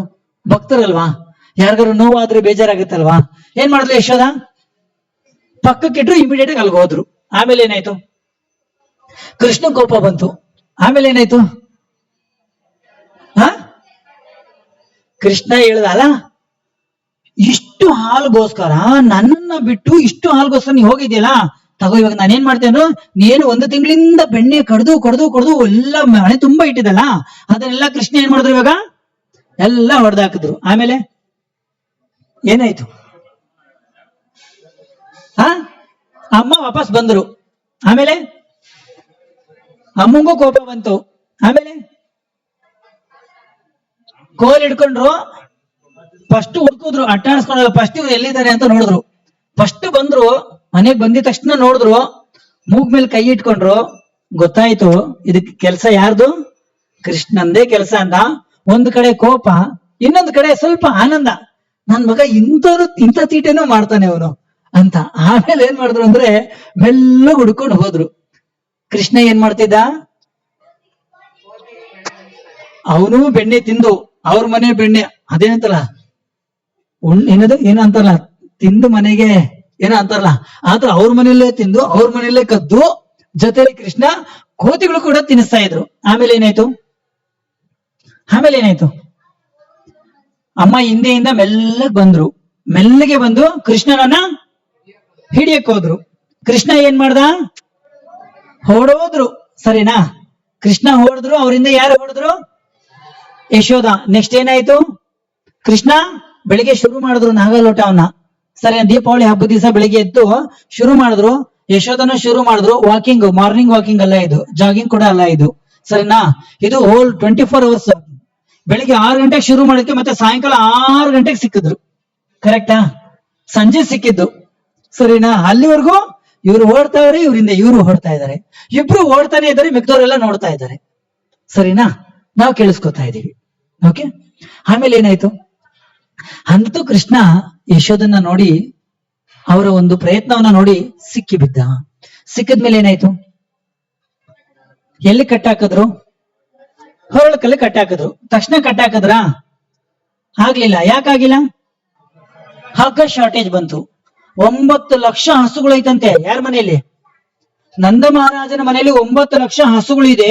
9 ಲಕ್ಷ ಹಸುಗಳು, ಅಷ್ಟು ದಾರಗಳು, ಮೂಗು ದಾರಗಳು, ಆ ದಾರಗಳು ಸಾಕಾಗಿಲ್ಲ ಅಂತ ಹೇಳ್ಬಿಟ್ಟು ಜೊತೆಲಿ ಮನೇಲಿ ಇತ್ತಲ್ಲ ಸ್ವಲ್ಪ ದುಪ್ಪಟ್ಟ ಅದು ಇದೆಲ್ಲ, ಅದನ್ನು ಎಲ್ಲ ತಂದ್ರು, ಎಲ್ಲ ಹಾಕಿ ಕಟ್ತಾ ಇದ್ದಾರೆ. ಎಷ್ಟು ಹಾಕಿ ಕಟ್ಟಿದ್ರು ಕೂಡ ಕೃಷ್ಣನನ್ನ ಕಟ್ಟಾಕಕ್ ಆಗ್ಲೇ ಇಲ್ಲ. ಅಂತೂ ಇಂತೂ ಕೃಷ್ಣನ ಕೃಪೆಯಿಂದ ಯಶೋದ ಕೃಷ್ಣನನ್ನ ಕಟ್ಟಿ ಹಾಕಿದಳು. ಇಲ್ಲಿಗೆ ಕತೆ ಮುಗೀತು, ದಾಮೋದರ ಲೀಲೆ ಮುಗೀತು. ಓಕೆನಾ? ಶ್ರೀ ದಾಮೋದರ ಮಾಸಕ್ಕೆ ಏನಾದ್ರು ಪ್ರಶ್ನೆ ಇದೆಯಾ? ಕತೆ ಮುಗೀತಷ್ಟೇ. ಈಗ ಪ್ರಶ್ನೆ ನಮಗ್ ಬರುತ್ತೆ ಎಲ್ರಿಗೂ ಕೂಡ. ಈಗ ಸರಿಯಾಗಿ ಯೋಚನೆ ಮಾಡಿ. ಓಕೆನಾ? ಇಂತಹ ಅದ್ಭುತವಾದಂತಹ ಲೀಲೆಯಲ್ಲಿ, ಈ ಒಂದು ಲೀಲೆಯಲ್ಲಿ ಏನಪ್ಪಾ ಅಂತ ಒಂದು ರಹಸ್ಯ ಇದೆ, ಕೃಷ್ಣನ ಒಂದು ಅದ್ಭುತವಂತ ಗುಣ ಏನು? ಯಶೋದೆ ಗುಣಗಳನ್ನ ನೋಡಿದ್ವಿ. ಬೆಳಿಗ್ಗೆ ಬೇಗ ಎದ್ದೊಳ್ತಾರೆ, ಫ್ರೆಶ್ ಆಗ್ತಾರೆ, ಕೃಷ್ಣಗೋಸ್ಕರ ಹಾಲು ಕಡಿತಾಳೆ, ಬೆಸ್ಟ್ ಆಗಿರೋದನ್ನೇ ಕೊಡ್ತಾಳೆ, ಜೊತೆಲಿ ಕೃಷ್ಣನ ಯಾವಾಗ್ಲೂ ಸ್ಮರಣೆ ಮಾಡ್ತಾನೇ ಇರ್ತಾಳೆ, ಹಾಡು ಹಾಡ್ತಾನೇ ಇರ್ತಾಳೆ. ಇದು ಯಶೋದದ ಗುಣಗಳು. ಈಗ ಕೃಷ್ಣನ ಗುಣಗಳೇನ್ ಗೊತ್ತಾ? ವಿಶೇಷವಾದಂತಹ ಗುಣಗಳು ಇಲ್ಲಿ ಬರ್ತಾ ಇದೆ. ಏನಂದ್ರೆ, ಮೊದಲನೇದಾಗಿ ಅಂತಹ ದೇವೋತ್ತಮ ಪರಮ ಪುರುಷ ಏನ್ ಮಾಡ್ತಾನೆ ಅಂದ್ರೆ ಕದೀತಾ ಇದ್ದಾನೆ ಅನ್ನೋದು ಮೊದಲನೇ ಗುಣ. ಏನಪ್ಪಾ, ದೇವರು ಕಳ್ತನ ಮಾಡ್ತಾರ? ಹೌದು, ನಮ್ ಕೃಷ್ಣ ಕಳ್ತನನೇ ಮಾಡ್ತಾರೆ. ಭಗವದ್ಗೀತೆಯಲ್ಲಿ ಹೇಳ್ತಾರೆ, ಭೋಕ್ತಾರಾಮ್ ಯಜ್ಞ ತಪಸಂ ಸರ್ವಲೋಕ ಮಹೇಶ್ವರಂ ಸುಹೃದಂ ಸರ್ವಭೂತಾನಾಂ ಜ್ಞಾತ್ವಾನಾಂ ಶಾಂತಿ ಮೃಚ್ಯತೆ. ಅಷ್ಟೆಲ್ಲ ಒಳ್ಳೆಯ ಅಖಿಲಾಂಡ ಕೋಟಿ ಬ್ರಹ್ಮಾಂಡದ ನಾಯಕನಿಗೆ ಏನು ಕದಿಯೋ ಆಸೆ ಇದೆ ಅಂದ್ರೆ ಬೆಣ್ಣೆ ಕದಿಯುವಂತ ಆಸೆ ಬಂದಿದೆ. ಲಕ್ಷ್ಮೀ ಸಹಸ್ರ ಶತ ಸಂಭ್ರಮ ಸೇವ್ಯಮಾನಂ, ಕೋಟಿ ಕೋಟಿ ಲಕ್ಷ್ಮಿಯರು ಅವನ ಸೇವೆಯನ್ನ ಮಾಡ್ತಾ ಇದ್ದಾರೆ, ಆದ್ರೆ ಅಂತ ಗೋಪಿಯರ ಮನೆಗೆ ಹೋಗ್ಬಿಟ್ಟು ಇವನ್ ಕದೀತಾ ಇದ್ದಾನೆ. ಇದಕ್ಕೆ ದಾಸರು ಹೇಳ್ತಾರಲ್ಲ, ಮುದದಿ ಮುಕುಂದ ಸದನಕ್ಕೆ ಬಂದ, ಮುದದಿ ಮುಕುಂದ ಸದನಕ್ಕೆ ಬಂದ, ದದಿಯ ಮೀಸಲು ಬೆಣ್ಣೆ ತಿಂದ, ನಿನ್ನ ಕಂದ ಆನಂದ, ಗೋಪಿ ಕೇಳ್ ನಿನ್ನ ಮಗ ಜಾರ, ಇವ ಚೋರ. ಅವನ್ಯಾರು? ಚೋರ, ಕಳ್ಳ. ಏನ್ ಮಾಡ್ದ? ಬೆಣ್ಣೆಯನ್ನ ಕದ್ದ. ಇಷ್ಟ ದಿವಸ ಯಾವಾಗ್ಲೂ ಇನ್ನೊಬ್ಬರ ಮೇಲೆ ಬೆಣ್ಣೆ ಕದೀತಾ ಇದ್ರು, ಗೋಪಿಯರೆಲ್ಲ ಬಂದು ಕಂಪ್ಲೇಂಟ್ ಮಾಡ್ತಾ ಇದ್ರು. ಈಗ ಕೃಷ್ಣ ಏನ್ ಮಾಡುದು ಅಂದ್ರೆ ಅವ್ರ ಮನೆಯಲ್ಲೇ ಕದಿಯೋದನ್ನ ಶುರು ಮಾಡಿದ್ರು. ಜೊತೆಲಿ ಕೋತಿಗಳಿಗೂ ಕೂಡ ಕೃಷ್ಣ ಏನ್ ಮಾಡ್ದ? ಕೊಡ್ತಾ ಇದ್ದಾರೆ. ಕೃಷ್ಣ ಕಳ್ತನ ಮಾಡೋದಂದ್ರೆ ಚೋರರಲ್ಲಿ ಅಗ್ರಗಣ್ಯ. ಎಷ್ಟು ಚೆನ್ನಾಗಿ ಕಳ್ತನ ಮಾಡ್ತಾ ಇದ್ರಲ್ವಾ? ಹೆಂಗ್ ಕಳ್ತನ ಮಾಡ್ಬೇಕು, ಯಾವ ಕಳ್ತನ ಮಾಡ್ಬೇಕು, ಎಲ್ಲ ಗೋಪಿಯರು ಹಾಲು ಕರಿತಾ ಇರ್ತಾರೆ. ಕರಿಬೇಕಂದ್ರೆ ಮೆಲ್ಲ ಒಳಗಡೆಯಿಂದ ಔಟ್ ಕದಿಯೋದು. ಮತ್ತೆ ಕದಿಯೋದು ಕೂಡ ಕೃಷ್ಣ ಚೆನ್ನಾಗಿ ಪ್ಲಾನ್ ಮಾಡ್ತಾ ಇದ್ದ. ಎಲ್ಲರೂ ಗುಂಪಾಕೊಂಡು ಮೆಲ್ಲಿಗೆ ವ್ಯವಸ್ಥೆ ಮಾಡ್ಕೊಂಡು, ಎಲ್ಲರೂ ಕೂಡ ಇವ್ರು ಏನಾರಲ್ಲ ತುಂಬಾ ಎಲ್ಲಾ ಕಡೆ ಬಾಗಿಲು ಹಾಕೊಂಡ್ಬಿಟ್ಟಿದ್ರೆ, ಜೊತೆಲಿ ಕೋತಿಗಳದ್ದು ಹೆಲ್ಪ್ ತಕೊಂಡು, ತಾನೊಬ್ನೇ ಅಲ್ಲದೆ ಇನ್ನೊಬ್ರನ್ನು ಸೇರ್ಸ್ಕೊಂಡು ಎಷ್ಟು ಚೆನ್ನಾಗಿ ಪ್ಲಾನ್ ಮಾಡಿ ಅಂತೂ ಕೃಷ್ಣ ಮುದದಿ ಮುಕುಂದ ಮನೆ ಒಳಗೆ ಬಂದ, ಬೆಣ್ಣೆನ ಕದ್ದ. ಇದು ನಮ್ ಕೃಷ್ಣ ಮಾಡುವಂತ ಕೆಲಸ. ನಿಜವಾಗ್ಲೂ ಕೃಷ್ಣ ಬೆಣ್ಣೆ ಕದ್ದ? ಏನ್ ಕದ್ದ? ಹ ಕೃಷ್ಣನ್ ಬೆಣ್ಣೆ ಬೇಕಾಗಿತ್ತ? ಏನ್ ಬೇಕಾಗಿತ್ತು ಕೃಷ್ಣನ್ಗೆ? ಆ ಬೆಣ್ಣೆ ಅಂತಹ ಮನಸ್ಸಿತ್ತಲ್ಲ ಗೋಪಿಯರ್ದು, ಅದನ್ನ ಕದಿಯಕ್ ಬಂದ. ಆದ್ರೆ ನಮ್ಮ ಮನಸ್ಸು ಬೆಣ್ಣೆ ಅಲ್ವಲ್ಲ? ಆದ್ರೆ ಕೃಷ್ಣ ನಮ್ಮಲ್ಲೇನ್ ಕದಿಯಕ್ ಬರ್ತಾನೆ? ಏನಾದ್ರು ಇದ್ರೆ ತಾನೆ. ನಮ್ಮ ಮನೇಲಿ ಬೆಣ್ಣೆ ಇಲ್ಲ, ಬೆಣ್ಣೆ ಅಂತ ಮನಸ್ಸೂ ಇಲ್ಲ. ಇವಾಗ ಕೃಷ್ಣ ನಮಗೂ ಬರ್ಬೇಕಲ್ವ, ಕದಿಬೇಕಲ್ವ ಅಂದ್ರೆ, ಆದ್ರೆ ನಮ್ಮನೆಗೂ ಬರ್ತಾನೆ, ನಮ್ಮ ಮನಕ್ಕೂ ಬರ್ತಾನೆ, ಆದ್ರೆ ಬೆಣ್ಣೆ ಕದಿಯಕ್ ಬರಲ್ಲ. ದಾಸ ಆಚಾರ್ಯರು ಹೇಳ್ತಾರೆ, ವ್ರಜೇ ಪ್ರಸಿದ್ಧಂ ನವನೀತ ಚೋರಂ ಗೋಪಾಂಗನಾನಾಂ ಚದುಕೂಲ ಚೋರಂ ಅನೇಕ ಜನ್ಮಾರ್ಜಿತ ಪಾಪ ಚೋರಂ ಚೋರಾಗ್ರಗಣ್ಯಂ ಪುರುಷಂ ನಮಾಮಿ. ವ್ರಜದಲ್ಲಿ, ವೃಂದಾವನದಲ್ಲಿ ಬೆಣ್ಣೆ ಕದ್ದ. ಆದ್ರೆ ನಮ್ಮನೇಲಿ ಏನ್ ಗೊತ್ತಾ? ನಮ್ಮ ದುಃಖಗಳನ್ನ ಕದಿಯಕ್ ಬರ್ತಾನೆ, ಅನೇಕ ಜನ್ಮಗಳಲ್ಲಿ ಮಾಡಿರುವಂತ ಪಾಪಗಳನ್ನ ಕದಿಯಕ್ ಬರ್ತಾನೆ. ಹಾಗಾಗಿ ಅವನು ಕಳ್ಳ. ಒಳ್ಳೆ ಕಳ್ಳನೇ, ಕೆಟ್ಟ ಕಳ್ಳನ? ಒಳ್ಳೆಯವನಲ್ಲ. ಓಕೆ, ನೆಕ್ಸ್ಟ್ ಎರಡನೇದು ಏನ್ ಮಾಡ್ತಾನೆ ಕೃಷ್ಣ ಅಂತ. ಕೃಷ್ಣ ಏನ್ ಮಾಡ್ತಿದ್ದಾರೆ ಅಂದ್ರೆ, ದೇವೋತ್ತಮ ಪರಮ ಪುರುಷನಾದಂತಹ ಕೃಷ್ಣ, ಪರಾತ್ಪರ ಸತ್ಯನಾದಂತಹ ಕೃಷ್ಣ ಸುಳ್ಳನ್ನು ಹೇಳ್ತಾ ಇದ್ದಾನೆ. ಕೃಷ್ಣ ಸುಳ್ಳು ಹೇಳ್ತಾನೆ. ಎಷ್ಟು ಜನ ಕೈ ಎತ್ತಿತಾರೆ? ಕೃಷ್ಣ ಸುಳ್ಳು ಹೇಳ್ತಾನೆ. ಎಷ್ಟು ಜನ ಹೋಗ್ತೀರಾ ಕೈ ಎತ್ತಿ? ಎಸ್, ಕೃಷ್ಣ ಇವಾಗ ಸುಳ್ಳುಗಾರ. ನೆಕ್ಸ್ಟ್ ಇನ್ಯಾರು ಹೇಳ್ತೀರಾ? ಎಸ್, ಅಂತಹ ಪರಾತ್ಪರ ಸತ್ಯ, ಅವನಿಗೊಂದು ಹೆಸರಿದೆ, ಏನ್ ಗೊತ್ತಾ? ಸತ್ಯಂ ಪರಂ ಧೀಮಹಿ. ಶ್ರೀಮದ್ ಭಾಗವತಂ ನೀವು ಸತ್ಯಂ ಪರಂ ಧೀಮಹಿ. ಸತ್ಯ ಅಂದ್ರೆ ಯಾರು? ಪರಾತ್ಪರ ಸತ್ಯ ಯಾರು ಅಂದ್ರೆ ಅದು ಭಗವಂತ ಕೃಷ್ಣ. ಆದ್ರೆ ಕೃಷ್ಣ ಇಲ್ಲಿ ಏನ್ ಮಾಡ್ತಿದೆ ಅಂದ್ರೆ ಸುಳ್ಳು ಹೇಳ್ತಾ ಇದ್ದಾನೆ. ಗೋಪಿಯರೆಲ್ಲ ಬರ್ತಾ ಇದಾರೆ, ಗೋಪಿ ನಿನ್ನ ಮಗ ಜಾರ, ಅವನು ಚೋರ, ಅವನಿಷ್ಟೆಲ್ಲ ಮಾಡ್ತಿದ್ದಾನೆ ಅಂದ್ರೆ ಯಶೋದ ಕೃಷ್ಣ ಏನು ನಿಜಾನೇನೋ? ಅವರೆಲ್ಲ ಬಂದು ಹೇಳ್ತಿದಾರಲ್ಲೋ, ಕದ್ದೇನೋ, ಬೆಣ್ಣೆ ಕದ್ದೇನೋ, ನಮ್ಮ ಮನೆ ಮಾನ ಕದ್ದಲ್ಲೋ, ಕಳೆದಲ್ಲೋ ನೀನು ಅಂದ್ರೆ, ಅಮ್ಮ ನಾನ್ ಯಾಕಮ್ಮ ಬೆಣ್ಣೆ ಕದಿಲಿ ಅಮ್ಮ? ಅಮ್ಮ ನಾನು ದೇವರಾಣೆ ಬೆಣ್ಣೆ ಕದ್ದಿಲ್ಲಮ್ಮ, ಅಮ್ಮ ನಾನು ದೇವರಾಣೆ, ಅವನೇ ದೇವರು, ಅವನ ಮೇಲೊಂದು ಆಣೆ, ಬೆಣ್ಣೆ ಕದ್ದಿಲ್ಲಮ್ಮ. ಎಲ್ಲಾ ಸೇರಿ ಎನ್ನ ಬಾಯಿಗೆ ಬೆಣ್ಣೆಯ ಮುತ್ತಿದರಮ್ಮ, ಅಮ್ಮ ನಾನು ದೇವರಾಣೆ ಬೆಣ್ಣೆ ಕದ್ದಿಲ್ಲಮ್ಮ. ಸುಳ್ಳು ಹೇಳ್ದ. ಆಮೇಲೆ ಮತ್ತಿನ್ಯಾರು ಕದ್ರು? ಬೆಣ್ಣೆ ಕದ್ದಿದ್ಯಾರು? ಇಷ್ಟ ದಿವಸ ಇನ್ನೊಬ್ರ ಮೇಲೆ ಬೆಣ್ಣೆ ಕದ್ದೆ, ನಮ್ಮ ಮನೇಲೆ ಬೆಣ್ಣೆ ಕದ್ದು ಇಲ್ಲಿರೋ ನಿಜ ಹೇಳು, ಮಡಿಕೆ ಹೊಡೆದಿದ್ಯಾರು? ಕೋತಿಗೆ ಬೆಣ್ಣೆ ತಿನ್ಸಿದ್ಯಾರು? ಅಮ್ಮ ನಿಜ ಹೇಳ್ತೀನಿ ಕೇಳಿಸ್ಕೊ, ನೀನ್ ನನಗೋಸ್ಕರ ಹಾಲು ಕುಡಿಸ್ಬೇಕಾದ್ರೆ ಅಲ್ಲಿ ಹಾಲು ಉಕ್ಕೋಯ್ತು ಅಂತ ನೀನು ಓಡೋದಲ್ವಾ, ಓಡ್ದಾಗ ನೀನು ಗೆಜ್ಜೆ ಕಟ್ಟಿದ್ದಲ್ಲ, ಆ ಗೆಜ್ಜೆ ಮಡಿಕೆ ಹೊಡೆದು ಆ ಮಡಿಕೆ ಹೊಡೆದೋಯ್ತು. ನಾನ್ ಹೊಡೆದಾಕಿದ್ದಲ್ಲ, ಪರಮಾತ್ಮ ಕೊಟ್ಟಂತ ಪನಿಷ್ಮೆಂಟ್. ಎರಡನೇದಾಗಿ ಕೋತಿಗಳಿಗೆ ಯಾರು ಹಂಗಾರ್ಯ ಬೆಣ್ಣೆ ತಿನ್ಸಿದ್ದು? ಅಮ್ಮ ಕೋತಿಗಳಿಗೆ ಯಾರು ತಿನ್ಸಿದಂದ್ರೆ ಕೋತಿಗಳನ್ನ ಯಾರು ಸೃಷ್ಟಿ ಮಾಡಿದ್ದನೋ ಅವನೇ ಕೋತಿಗಳಿಗೆ ತಿನ್ಸಿದ್ದಾನೆ ಅಷ್ಟೇ. ಹುಟ್ಟಿಸ್ದವನು ಹುಲ್ ಮೇಯಿಸ್ತಾನ? ಯಾರು ಹುಟ್ಟಿಸಿದಾನ ಅವರೇ ತಿನ್ಸಿದ್ದಾನೆ. ಕೃಷ್ಣ ಸುಳ್ಳು ಹೇಳಿದ ನಿಜ ಹೇಳಿದ್ನ? ನಿಜನೇ ತಾನೇ ಹೇಳಿದ್ದು. ಕೃಷ್ಣನ್ಗೋಸ್ಕರ ಹಾಲು ಕುಡ್ಸೋದ್ ಬಿಟ್ಟು ಕೃಷ್ಣನ ಬಿಟ್ಟು ನೀನು ಹೋದೆ, ಪರಮಾತ್ಮ ಪನಿಷ್ಮೆಂಟ್ ಮಾಡ್ದ. ಕೋತಿಗಳನ್ನ ಯಾರು ಸೃಷ್ಟಿ ಮಾಡಿದಾರ ಅವ್ರಿಗೆ ಭಗವಂತ ಅವನೇ ತಿನ್ನಿಸಿದ್ದಾನೆ. ಸುಳ್ಳ ನಿಜಾನ? ಇದನ್ನೇ ಪರಾತ್ಪರವಾದಂತ ಸುಳ್ಳು, ಇದನ್ನೇ ನಿಜ ಅಂತ ನಾವು ಅರ್ಥ ಮಾಡ್ಕೋಬೇಕು. ಓಕೆನಾ? ಇದು ಎರಡನೇ ವಿಚಾರ. ಮೂರನೇದಾಗಿ ಕೃಷ್ಣ ಆತ್ಮಾರಾಮ. ಆತ್ಮಾರಾಮನಾದಂತಹ ಕೃಷ್ಣನಿಗೆ, ಸ್ವಯಂ ತೃಪ್ತನಾದಂತಹ ಕೃಷ್ಣನಿಗೆ ಏನಂತ ಆಸೆ ಆಯ್ತು? ಏನಾಯ್ತಂದ್ರೆ ಹಸುವಾಯ್ತಂತೆ. ನಾವು ನೋಡಿದ್ವಲ್ಲ, ಬೆಳಿಗ್ಗೆ ಎದ್ದ ತಕ್ಷಣ ಕೃಷ್ಣನ್ಗೆ ಏನಾಗಿದೆ ಅಂದ್ರೆ ಹಸಿವಾಗಿದೆ. ಹಸಿವಾಗಿರೋದನ್ನ ಏನಂತ ಹೇಳ್ತಾ ಇದಾರೆ ಅಂದ್ರೆ ಸ್ತನ್ಯ ಕಾಮಃ. ಆ ಕೃಷ್ಣನಿಗೆ ಆ ಯಶೋಧ ಇದ್ದಾಳಲ್ವಾ, ಆ ಯಶೋಧ ರಾಣಿಯ ಹಾಲು ಕುಡಿಬೇಕು ಅನ್ನುವಂತಹ ಆಸೆ ಆಗಿದೆ. ಎದ್ದ ತಕ್ಷಣ ಕೃಷ್ಣ ಬಂದಿದ್ದಾನೆ, ಯಶೋಧ ಹತ್ರ ಬಂದಿದೆ, ಅಮ್ಮ ಹಾಲು ಕುಡಿಬೇಕು ಅಂತ ಒಂದು ವಿಚಾರನ ಹೇಳಿದ್ದಾರೆ. ಒಂದು ಆಚಾರ್ಯನ ಹೇಳ್ತಾರೆ, ಭಗವಂತ ಯಾರು ಅಂದ್ರೆ ಅವನು ಪಾಲ್ಗೊಡಲ ಒಡೆಯ, ಇಡೀ ಹಾಲಿನ ಸಮುದ್ರದ ಒಡೆಯ. ನಿನಗೆ ಇಷ್ಟು ಹಾಲು ಕುಡಿಬೇಕು ಅಂತ ಆಸೆ ಬಂದಿದೆ. ಆತ್ಮಾರಾಮನಾದಂತಹ ಭಗವಂತನಿಗೆ ಏನಾಗಿದೆ ಅಂದ್ರೆ ಹಾಲನ್ನು ಕುಡಿಯುವಂತಹ ಆಸೆ ಬಂದಿದೆ.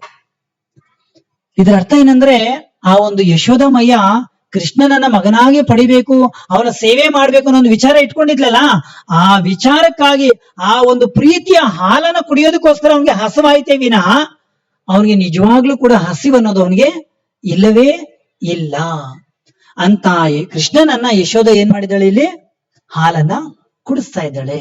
ಇದು ಮೂರನೇ ವಿಚಾರ. ಓಕೆನಾ? ಜೊತೆಲಿ ಒಂದು ಅದ್ಭುತವಾದಂತ ಒಂದು ನೆಕ್ಸ್ಟ್ ಇನ್ನೊಂದು ಏನಂದ್ರೆ, ಶಾಂತಾರಾಮನಾದಂತಹ ಕೃಷ್ಣನಿಗೆ ಇವಾಗ ಏನ್ ಬಂದಿದೆ ಅಂದ್ರೆ ಕೋಪ ಬಂದಿದೆ. ಕೃಷ್ಣನಿಗೆ ಒಂದು ಹೆಸರು ಶಾಂತ ರಾಮ, ಭುಜಗಶೇನ, ಪದ್ಮನಾಭ, ಅನಂತ. ಅಂತಹ ಶಾಂತ ಮೂರ್ತಿಗೆ ಇವಾಗ ಏನಾಗಿದೆ ಅಂದ್ರೆ ಕೋಪ ಬಂದ್ಬಿಟ್ಟಿದೆ ಅಂತ. ಯಾಕಪ್ಪ ಕೋಪ ಬಂತು? ಯಾಕೆ ಅಂದ್ರೆ ಯಶೋಧ ಏನ್ ಮಾಡಿದ್ಲು? ಕೃಷ್ಣನಿಗೋಸ್ಕರ ಹಾಲು ಕುಡಿಸಿ ಅಂತ ಬಂದ್ಮೇಲೆ ಕೃಷ್ಣನನ್ನ ಪಕ್ಕಕ್ಕೆ ಇಟ್ಟುಬಿಟ್ಟು ಏನ್ ಮಾಡಿದಳು ಅಂದ್ರೆ, ಕೃಷ್ಣ ಒಂದೇ ಒಂದು ನಿಮಿಷ ಬರ್ತೀನಿ ಅಂತ ಅಷ್ಟೇ ಹೇಳಿದ್ದು, ತುಂಬಾ ಏನು ಹೇಳಿಲ್ಲ. ಬಂದಿದ್ದಾನೆ, ಹಾಲು ಕುಡಿಸಿದ್ದಾರೆ, ಹಾಲು ಕುಡಿಸಿ ಆದ್ಮೇಲೆ ಕೃಷ್ಣ ಒಂದು ನಿಮಿಷ ಇರಪ್ಪ ಬರ್ತೀನಿ ಅಂತ ಹಿಂಗ್ ಹೋಗಿ ಹಿಂಗ್ ಬಂದಿದ ತಕ್ಷಣ ಒಂದು ನಿಮಿಷ ವೆಯ್ಟ್ ಮಾಡು ಅಂದಿದ ತಕ್ಷಣ ಕೃಷ್ಣನ್ಗೆ ಏನಾಯ್ತು? ಕೋಪ ಬಂತು. ಆದ್ರೆ ಕೃಷ್ಣನ ಹೆಸರೇನು ಶಾಂತಾರಾಮ, ಯಾವಾಗ್ಲೂ ಶಾಂತವಾಗಿರ್ತಾರೆ. ನಾವು ಅವಾಗ ಹೆಸರಿಟ್ಕೊಂಡಿರ್ತೀವಿ. ಅವ್ರು ಹೇಳ್ತಾ ನೋಡು, ಬೇಡ ಬೇಡ, ನನ್ನ ಹೆಸರು ಶಾಂತ, ನನ್ನ ಹೆಸರು ಶಾಂತರಾಜ, ನನ್ ಕೋಪ ಬರಲ್ಲ, ನನ್ನ ಹೆಸರು ಶಾಂತರಾಜ, ನನ್ ಕೋಪ ಬರಲ್ಲ ಅಂತಾನೆ ಹೇಳ್ತಾರೆ, ಕೋಪ ಮಾಡ್ಕೋತಾನೆ ಇರ್ತಾರೆ. ಹಂಗೆ ಕೃಷ್ಣನ್ಗೆ ಶಾಂತಾರಾಮರಂಗೂ ಇವಾಗ ಕೋಪ ಬಂದಿದೆ. ಸರಿನಾ? ಆದ್ರೆ ಕೃಷ್ಣನಿಗೆ ಅಭಕ್ತರ ಮೇಲೆ ಕೋಪ ಬರುತ್ತೆ, ಅದು ನಾವು ನೋಡಿದ್ದೀವಿ. ಆದ್ರೆ ಯಶೋದ ಅಭಕ್ತಳೇನಾ? ಯಶೋದ ಭಕ್ತೆ ತಾನೆ. ಆದ್ರೂ ಕೂಡ ಅವನ ಮೇಲೆ ಕೂಡ ಒಂದು ಕೋಪ ಬಂದಿದೆ. ಅಂದ್ರೆ ಆ ಭಗವಂತನ ಲೀಲೆಯಲ್ಲಿ ಇದೊಂದು ವಿಡಂಬನೆ.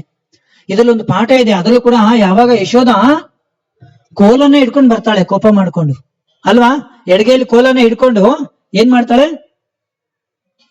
ಹಂಗ್ರಿ, ಎಸ್ ಇದು ನೋಡಿ, ಎಡಗೈಲಿ ಒಂದು ಕೋಲನ್ನ ಹಿಡ್ಕೊಂಡು, ಚಿಕ್ಕ ಕೋಲನ್ನ ಹಿಡ್ಕೊಂಡು ಕೋಪ ಮಾಡ್ಕೊಂಡು ಯಶೋದ ಕೃಷ್ಣನ ಹಿಂದೆ ಓಡ್ತಾ ಇದ್ದಾಳಲ್ವಾ? ಇದ್ರಲ್ಲೊಂದು ಪಾಠ ಏನು ಗೊತ್ತಾ? ಯಾರಾದ್ರೂ ಕೋಪ ಮಾಡ್ಕೊಂಡು ಬೆತ್ತ ಹಿಡ್ಕೊಂಡ್ರೆ ಕೃಷ್ಣ ಅಲ್ಲಿಂದ ಓಡೋಗ್ತಾನೆ. ಕೃಷ್ಣನ್ಗೋಸ್ಕರ ಕೋಪ ಅಲ್ಲ, ಕೃಷ್ಣನ್ಗೋಸ್ಕರ, ಕೃಷ್ಣನ ಭಕ್ತರಿಗೋಸ್ಕರ ಯಾರಾದ್ರೂ ಕೋಪ ಮಾಡ್ಕೊಂಡ್ರೆ ಕೃಷ್ಣ ಏನ್ ಮಾಡ್ತಾನೆ? ಓಡಿ ಹೋಗ್ತಾನೆ ಅನ್ನೋ ಒಂದು ಪಾಠ. ನಾವೇನಂದ್ರೆ ಕೋಪ ಮಾಡ್ಕೋಬಾರ್ದು. ಆದ್ರೆ ಏನ್ ಬರೋದು? ನಮ್ಗೆ ಏನು ಬಂದಿಲ್ಲ.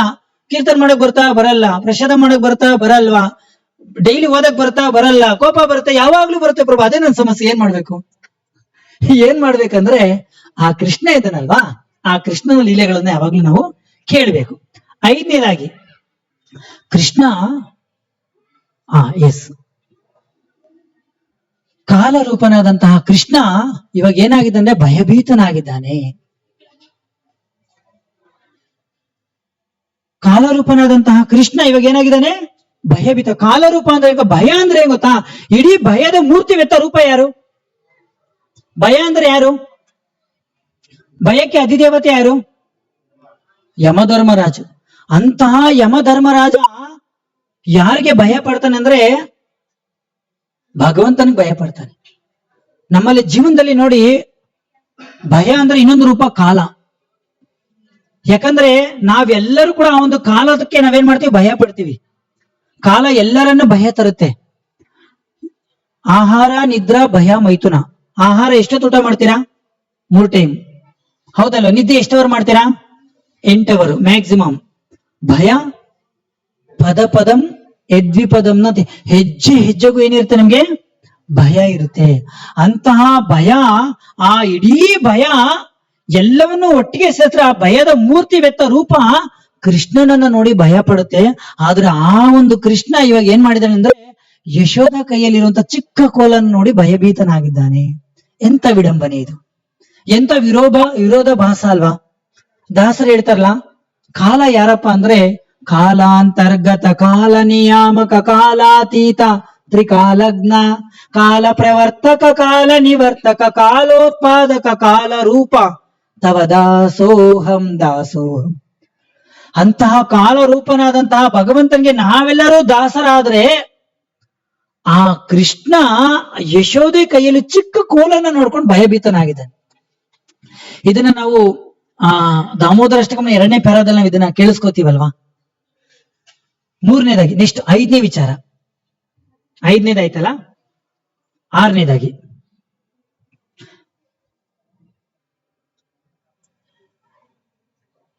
ಅತೀ ವೇಗವಾಗಿ ಓಡುವಂತಹ ಕೃಷ್ಣ, ಮನಸ್ಸಿಗಿಂತ ವೇಗವಾಗಿ ಓಡುವಂತಹ ಕೃಷ್ಣ ಇವಾಗ ಏನ್ ಮಾಡಿದೆ ಅಂದ್ರೆ ಯಾರಿಗೆ ಸಿಕ್ಕಾಕೊಂಡಿದ್ದಾನೆ? ಯಶೋದಮಯ್ಯಗೆ ಸಿಕ್ಕಾಕೊಂಡಿದ್ದಾನೆ. ಎಲ್ಲರೂ ಕೂಡ ಯೋಗಿಗಳು, ಜ್ಞಾನಿಗಳು, ಕರ್ಮಿಗಳು, ಧ್ಯಾನಿಗಳು ಆ ಭಗವಂತನನ್ನ, ಅಂತ ಕೃಷ್ಣನನ್ನ ನಾನು ಹೇಗೆ ಅಂದ್ರೆ ಅಟ್ಲೀಸ್ಟ್ ಮನಸ್ಸಿನಲ್ಲಾದ್ರೂ ಕೂಡ ಕೃಷ್ಣನನ್ನ ನಾನು ಹೆಂಗಾರು ಮನೆ ಹಿಡ್ಕೋಬೇಕು ಅಂತ ಪ್ರಯತ್ನ ಮಾಡ್ತಿರುವಂತಹ ಸಾವಿರ ವರ್ಷಗಳ ಕಾಲ ತಪಸ್ಸು ಮಾಡುವಂತಹ ಯೋಗಿಗಳಿಗೂ ಕೂಡ ಸಿಗದಿರುವಂತಹ ಕೃಷ್ಣ, ಮನಸ್ಸಿನಗಿಂತ ವೇಗವಾಗಿ ಓಡುವಂತಹ ಕೃಷ್ಣ. ಮನಸ್ಸು ಎಲ್ಲರಿಗಿಂತ ವೇಗ ತಾನೆ. ನಾವಿಲ್ಲಿ ಕೂತಿದೀವಿ, ಅಮೆರಿಕ ನೆನ್ಸ್ಕೊಂಡ್ರೆ ಅಮೆರಿಕ ಹೋಗ್ತೀವಿ, ಹೌದಲ್ವಾ? ಅಂತಹ ಮನಸ್ಸಿಗಿಂತ ವೇಗವಾಗಿ ಓಡುವಂತಹ ಕೃಷ್ಣನನ್ನ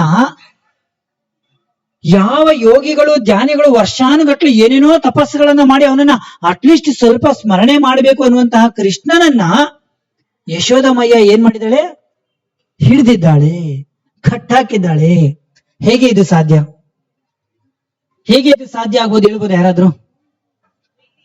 ಪ್ರೀತಿಯಿಂದ ಕಟ್ಟಾಕಿದ್ದಾಳೆ, ಕರೆಕ್ಟ್. ಆದ್ರೂ ಕೂಡ ಯಶೋದ ಯಾರು? ಬೆಳಿಗ್ಗೆಯಿಂದ ಓಡಿ ಓಡಿ ಓಡಿ ಓಡಿ ದಣವಾಗಿದ್ದಾಳೆ, ಸುಸ್ತಾಗಿದ್ದಾಳೆ, ಸಾಕಾಗಿದ್ದಾಳೆ. ಇಷ್ಟು ಸಾಕಾಗಿರುವಂತಹ ಯಶೋದ ಕೃಷ್ಣನನ್ನ ಕಟ್ಟಾಕಿದ್ದಾಳೆ. ಹೇಗೆ ಅಂದ್ರೆ ಆಚಾರ್ಯರು ಅದ್ಭುತವಾದೊಂದು ಟೀಕೆಯನ್ನ ಬರೀತಾರೆ. ಬೇರೆಯವರೆಲ್ಲ ಏನ್ ಮಾಡಿದ್ದಾರೆ? ಜ್ಞಾನ ಇಟ್ಕೊಂಡು ಕೃಷ್ಣನ ಹಿಂದೆ ಓಡಿದ್ದಾರೆ, ಧ್ಯಾನ ಇಟ್ಕೊಂಡು ಕೃಷ್ಣನ ಹಿಂದೆ ಓಡಿದ್ದಾರೆ. ಎಲ್ಲರೂ ಕೂಡ ಅವರವರ ಪಾಂಡಿತ್ಯವನ್ನ ಇಟ್ಕೊಂಡು ಕೃಷ್ಣನ ಹಿಂದೆ ಓಡಿದ್ದಾರೆ. ಆದ್ರೆ ಯಶೋಧ ಯಾರಿಂದ ಓಡಿದ್ಲು? ಕರೆಕ್ಟ್ ಆಗಿ ಹೇಳಿ ನೋಡೋಣ. ಯಶೋಧ ಯಾರ ಹಿಂದೆ ಓಡಿದ್ಲು? ಅಲ್ಲ ಅಲ್ಲ, ಕೃಷ್ಣನ ಪುಟ್ಟ ಪುಟ್ಟ ಪಾದಗಳಿತ್ತಲ್ವಾ, ಅದನ್ನ ತಾನೇ ಕೃಷ್ಣ ಯಶೋಧ ನೋಡಿದ್ ಮೊದ್ಲು. ಓಡ್ಬೇಕಂದ್ರೆ ಮೊದಲು ಕೃಷ್ಣನ ಪುಟ್ಟ ಪಾದಗಳನ್ನ ನೋಡ್ತಾಳೆ. ಆ ಪುಟ್ಟ ಪಾದಗಳನ್ನ ನೋಡ್ತಾ ಆ ಪಾದಗಳನ್ನ ಅನುಸರಿಸ್ತಾ ಓಡಿದಾಳೆ ಕೃಷ್ಣ. ಯಶೋಧ ಆವಾಗ ಕೃಷ್ಣ ಯಶೋಧೆಗೆ ಸಿಕ್ಕಿದಾಳೆ. ನಮಗೂ ಕೃಷ್ಣ ಸಿಗಬೇಕಂದ್ರೆ ಯಾವುದೋ ವಿಚಾರ ಇಟ್ಕೊಂಡು ಓಡೋದಲ್ಲ, ಕೃಷ್ಣನ ಪಾದಗಳನ್ನ ಸ್ಮರಣೆ ಮಾಡ್ತಾ, ಕೃಷ್ಣನ ಪಾದಾರವಿಂದಗಳೇನೆ ನಮ್ಮ ಮನಸ್ಸನ್ನ ನೆಡ್ತಾ, ಹಿರಿಯರ ಮಾರ್ಗದರ್ಶನ ನಾವ್ ಯಾವಾಗ ಓಡ್ತೀವೋ ಆವಾಗ ಕೃಷ್ಣ ಸಿಗ್ತಾನೆ. ಅರ್ಥ ಆಯ್ತಾ? ಓಕೆ, ನೆಕ್ಸ್ಟ್ ಮುಗೀತು. ಇನ್ನು 5 ನಿಮಿಷ.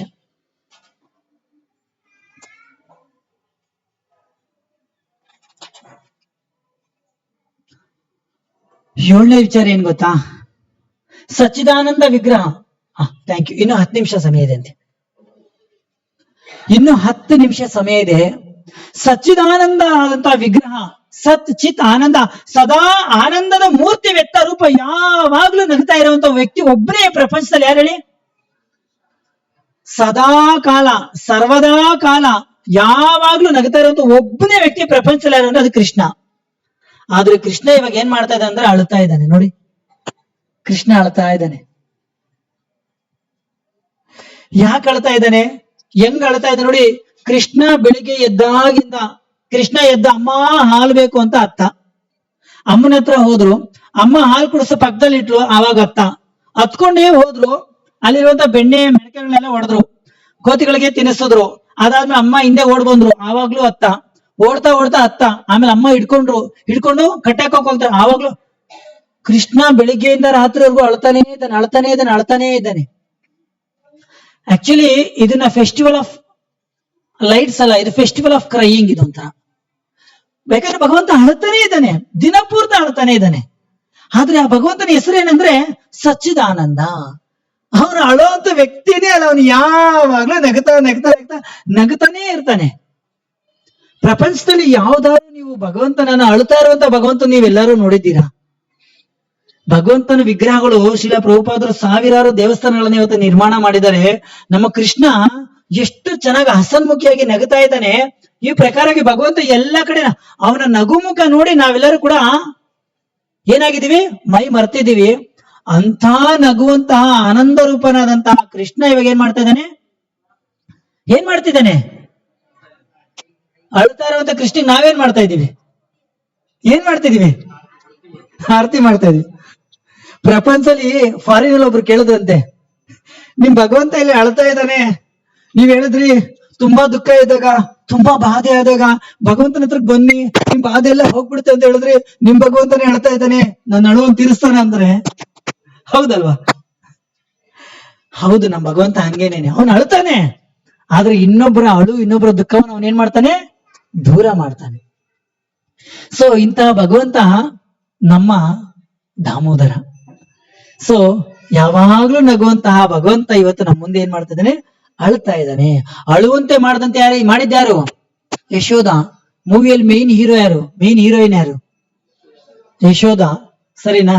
ಓಕೆ, ನೆಕ್ಸ್ಟ್ 8ನೇದು ತುಂಬಾ ವಿಶೇಷವಾಗಿರೋದು. 8ನೇದು ಏನಂದ್ರೆ, ಯಾವ ಭಗವಂತನನ್ನ ಎಲ್ಲ ದೇವತೆಗಳು ಪೂಜನೀಯವಾಗಿ ಪ್ರಾರ್ಥನೆಗಳನ್ನ ಮಾಡ್ತಾ ಇದ್ದ, ಪ್ರಾರ್ಥನೆಗೆ ಅರ್ಹನಾದಂತಹ ಭಗವಂತನಿಗೆ ಇಡೀ ವೃಂದಾವನದ ವ್ರಜವಾಸಿಗಳೆಲ್ಲ ನಿಂತ್ಕೊಂಡು ಏನ್ ಮಾಡ್ತಾ ಇದಾರೆ ಅಂದ್ರೆ ಬೈತಾ ಇದ್ದಾರೆ. ಮುಖ್ಯವಾಗಿ ಇಷ್ಟ ದಿವಸ ಬೇರೆಯವ್ರು ಬೈದ್ರು ಪರವಾಗಿಲ್ಲ, ಆದ್ರೆ ನಮ್ಮ ಅಮ್ಮನೇ ಬೈದ್ರೆ, ನಮ್ಮ ಒಡ ಹುಟ್ಟಿದವರೇ ಬೈದ್ರೆ, ಯಾರು ಬೈದ್ರು ನಮ್ಗೆ ಬೇಜಾರಾಗಲ್ಲ. ನೀನು ನನ್ನನ್ನು ಅರ್ಥ ಮಾಡಿ ನೀನೇ ಬೈದ್ರೆ ನಮ್ಗೆ ಎಷ್ಟು ಬೇಜಾರಾಗತ್ತಲ್ಲ. ಈಗ ಅಮ್ಮ ಶುರು ಮಾಡ್ತಾ ಇದ್ದಾಳೆ ಬೆಳಿಗ್ಗೆ ಎದ್ದಾಗಿಂದ, ಲೇ ಯಾರೋ ನೀನು, ಕೃಷ್ಣನಿಗೆ ಯಾಕೆ ಬೆಣ್ಣೆ ಕತೆ, ಯಾಕೆ ಮಡಕೆ ಹೊಡೆದೆ, ಯಾಕೆ ಕೋತಿಗಳು ತಿನ್ನಿಸೆ, ನೀನ್ ಯಾವ ವಂಶ ನಿಂದು, ನೀನ್ ಮಂಗನಿಂದ ವಂಶದಿಂದ ಬಂದು, ನೀನ್ ಸ್ವಲ್ಪ ಮ್ಯಾನರ್ಸ್ ಇಲ್ವಾ, ಸ್ವಲ್ಪ ಶಿಸ್ತಿಲ್ವಾ, ಸ್ವಲ್ಪ ಭಯ ಇಲ್ವಾ, ಸ್ವಲ್ಪ ಭಕ್ತಿ ಇಲ್ವಾ? ಕೃಷ್ಣ ತಲೆ ತಗ್ಗಿಸ್ಕೊಂಡು ಸುಮ್ಮನೆ ಇದ್ದಾರೆ. ಯಾಕಂದ್ರೆ ಬೈತಾ ಇದ್ದಾರೆ, ಎಷ್ಟು ಬೈತಾ ಇದ್ದಾರೆ. ಯಾವ ಭಗವಂತನನ್ನ ಭಾಗವತದಲ್ಲಿ ಎಲ್ಲ ಭಾಗವತೋತ್ತಮರು ಆ ಭಗವಂತನನ್ನ ಕೊಂಡಾಡ್ತಾ ಇದ್ದಾರೆ. ಎಷ್ಟು ಹಾಡುಗಳನ್ನ ಹಾಡ್ತಾ ಇದಾರಲ್ವಾ, ಎಷ್ಟು ಜನ ದೇವತೆಗಳು ಕೊಂಡಾಡ್ತಾ ಇದಾರಲ್ವಾ. ಕ್ಷಣ ಕ್ಷಣ ಭಗವಂತನ ನೀನ್ ಬರಬೇಕು, ಧರೆಗೆ ಇಳಿಬೇಕು ಅಂತ ಎಷ್ಟು ಪ್ರಾರ್ಥನೆಗಳನ್ನ ಮಾಡ್ತಾ ಇದ್ದಾರೆ. ಆದ್ರೆ ಯಶೋದಮಯ್ಯ ಆ ಕೃಷ್ಣನನ್ನ ಇಟ್ಕೊಂಡು ನಿನ್ ಮಂಗದ ಯಾರು ನಿನ್ನ ವಂಶ ಪರಂಪರೆ ಮಂಗನಿಂದ ಬಂದಿದ್ದೆ, ಯಾಕೆ ಮಂಗನ ಜೊತೆ ಇದೆಯಾ ಅಂತ ಕೇಳ್ತಾರೆ. ಅಂದ್ರೆ ಎಂತ ವಿರೋಧಾಭಾಸ ಅಲ್ಲ. ಇದೇ ಕೆಲಸ ಯಾರು ಮಾಡಿದ್ರು ಹೇಳಿ? ಶಿಶುಪಾಲ ಇದೇ ಕೆಲಸ ಮಾಡ್ದ.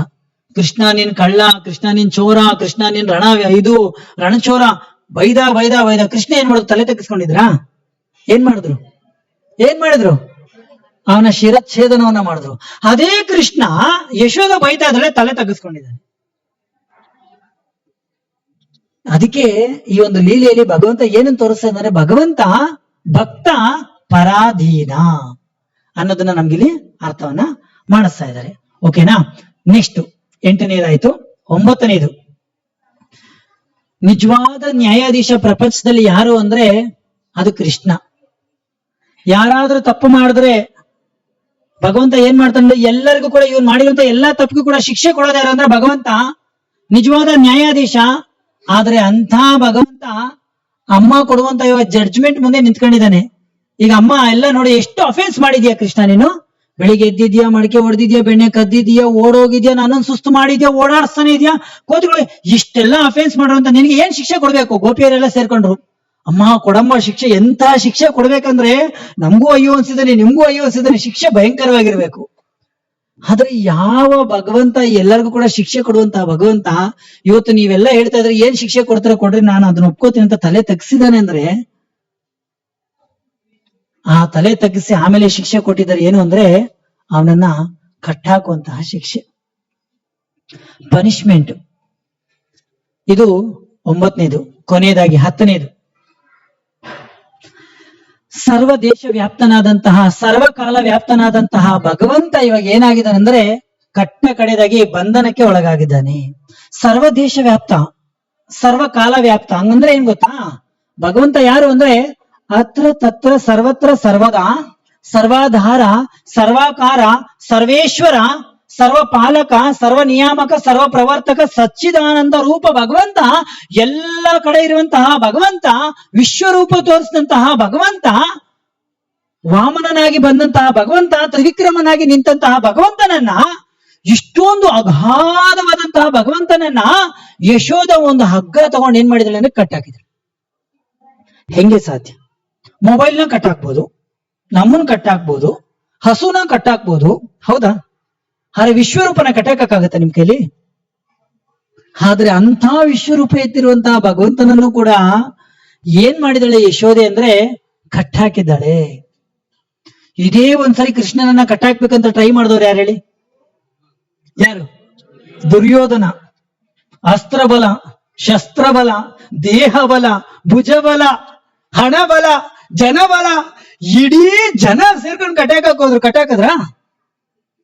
ಕಟ್ಟಾಕದ್ರ ಹತ್ರನೂ ಸುಳಿಯಕ್ಕಾಗ್ಲಿಲ್ಲ. ಆದ್ರೆ ಈ ತಾಯಿ ಏನ್ ಮಾಡಿದ್ಲು?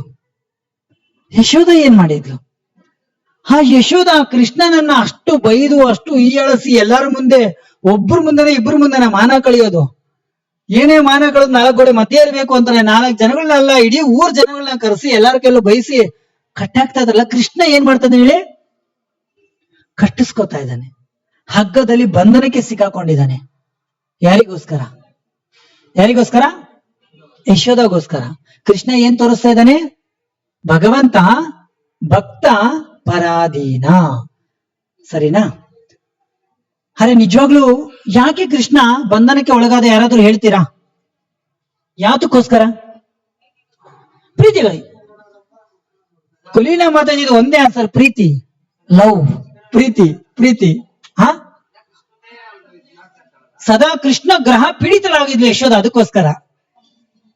ನಿಜವಾದ ಆನ್ಸರ್ ಅಂದ್ರೆ ಪ್ರೀತಿಗೋಸ್ಕರ ಅಷ್ಟೇ. ಅವಳನ್ನ ಹಗ್ಗದಿಂದ ಕಟ್ಟಿರ್ಲಿಲ್ಲ ಯಶೋದ, ಹಗ್ಗ ಎನ್ನುವಂತಹ ಪ್ರೀತಿಯಿಂದ ಕಟ್ಟಿದ್ಲು. ಆ ಹಗ್ಗ ಎಲ್ಲಿ ಕಟ್ಟಕ್ಕಾಗುತ್ತೆ? ಅವನ ಉದರದಲ್ಲಿ ಏನಿದೆ? ಅಖಿಲಾಂಡ ಕೋಟಿ ಬ್ರಹ್ಮಾಂಡ ಇದೆ, ವಿಶ್ವರೂಪನೇ ಐತೆ. ಅದು ಯಾವ ಹಗ್ಗದಿಂದ ಕಟ್ತೀರ ನೀವು? ಆಚಾರ್ಯರು ಇನ್ನೂ ಒಂದು ಮಾತನ್ನ ಹೇಳ್ತಾರೆ, ಹೊಸ ವಿಚಾರ ಇದು. ಏನ್ ಗೊತ್ತಾ? ಕೃಷ್ಣ ಯಾರನ್ನಾದ್ರೂ ನೋಡಿದ್ರೆ ಅವನೇನಾಗ್ತಾನೆ? ಬಂಧನದಿಂದ ಮುಕ್ತನಾಗ್ತಾನೆ. ನಿಜನಾ? ನಾವು ಕೃಷ್ಣ ನೋಡೋದಿಲ್ಲ. ಕೃಷ್ಣ ನಮ್ಮನ್ನ ನೋಡಿದ್ರೆ ನಾವು ಏನ್ ಮಾಡ್ತೀವಿ? ಬಂಧನದಿಂದ ಮುಕ್ತರಾಗ್ತೀವಿ. ನಿಜನಾ? ಅಲ್ಲಿ ನೋಡಿ, ಯಶೋದ ಕಟ್ಟಬೇಕಂದ್ರೆ ಕೃಷ್ಣ ಯಾರನ್ನ ನೋಡ್ತಾ ಇದ್ದಾನೆ ಗೊತ್ತಾ? ಹಗ್ಗನ ನೋಡ್ತಾ ಇದ್ದಾನೆ. ಹಗ್ಗನ ನೋಡಿದ್ರೆ ಹಗ್ಗ ಏನಾಗ್ಬೇಕು? ಹಗ್ಗ ಮುಕ್ತನಾಗ್ಬೇಕು. ಮುಕ್ತನಾದಂತ ಹಗ್ಗ ಇನ್ನೊಬ್ಬರ ಹೆಂಗ್ ಬಂದ್ಸಕ್ ಸಾಧ್ಯ? ಬಂದ್ಸಕ್ಕಾಗತ್ತಾ? ಯಾವ ಕಾರಣಕ್ಕೂ ಬಂದ್ಸಕ್ಕಾಗಲ್ಲ. ಆದ್ರೂ ಕೂಡ ಯಶೋದೆಯ ಪ್ರೀತಿಯ ಹಗ್ಗದಿಂದ ಏನಾಗಿದ್ದಾಳೆ ಅಂದ್ರೆ ಕೃಷ್ಣ ಬಂಧನಕ್ಕೆ ಒಳಗಾಗಿದ್ದಾನೆ.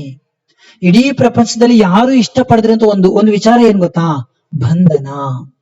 ಚಿಕ್ಕ ಮಕ್ಕಳನ್ನೇ, ನಿಮ್ಮ ಸ್ವಂತ ಮಕ್ಕಳನ್ನೇ 5 ನಿಮಿಷ ಕೈ ಹಿಡ್ಕೊಂಡು ನಿಂತ್ಕೊಂಡ್ಬಿಡ್ರಿ, ಅಮ್ಮ ಫಸ್ಟ್ ಕೈ ಬಿಡಮ್ಮ ಸಾಕು ಅಂತಾರೆ. ನಿಜನಾ? ನೀವ್ ಯಾರ ಹಿಂಗ್ ಹೋಗ್ಬೇಡ ಇಲ್ಲೇ ಇರು, ಇರಲ್ಲ. ಅಲ್ಲಿ ಹೋಗ್ಬೇಡ, ಇರಲ್ಲ. ಇದು ಕೇಳಬೇಡ, ಕೇಳಲ್ಲ.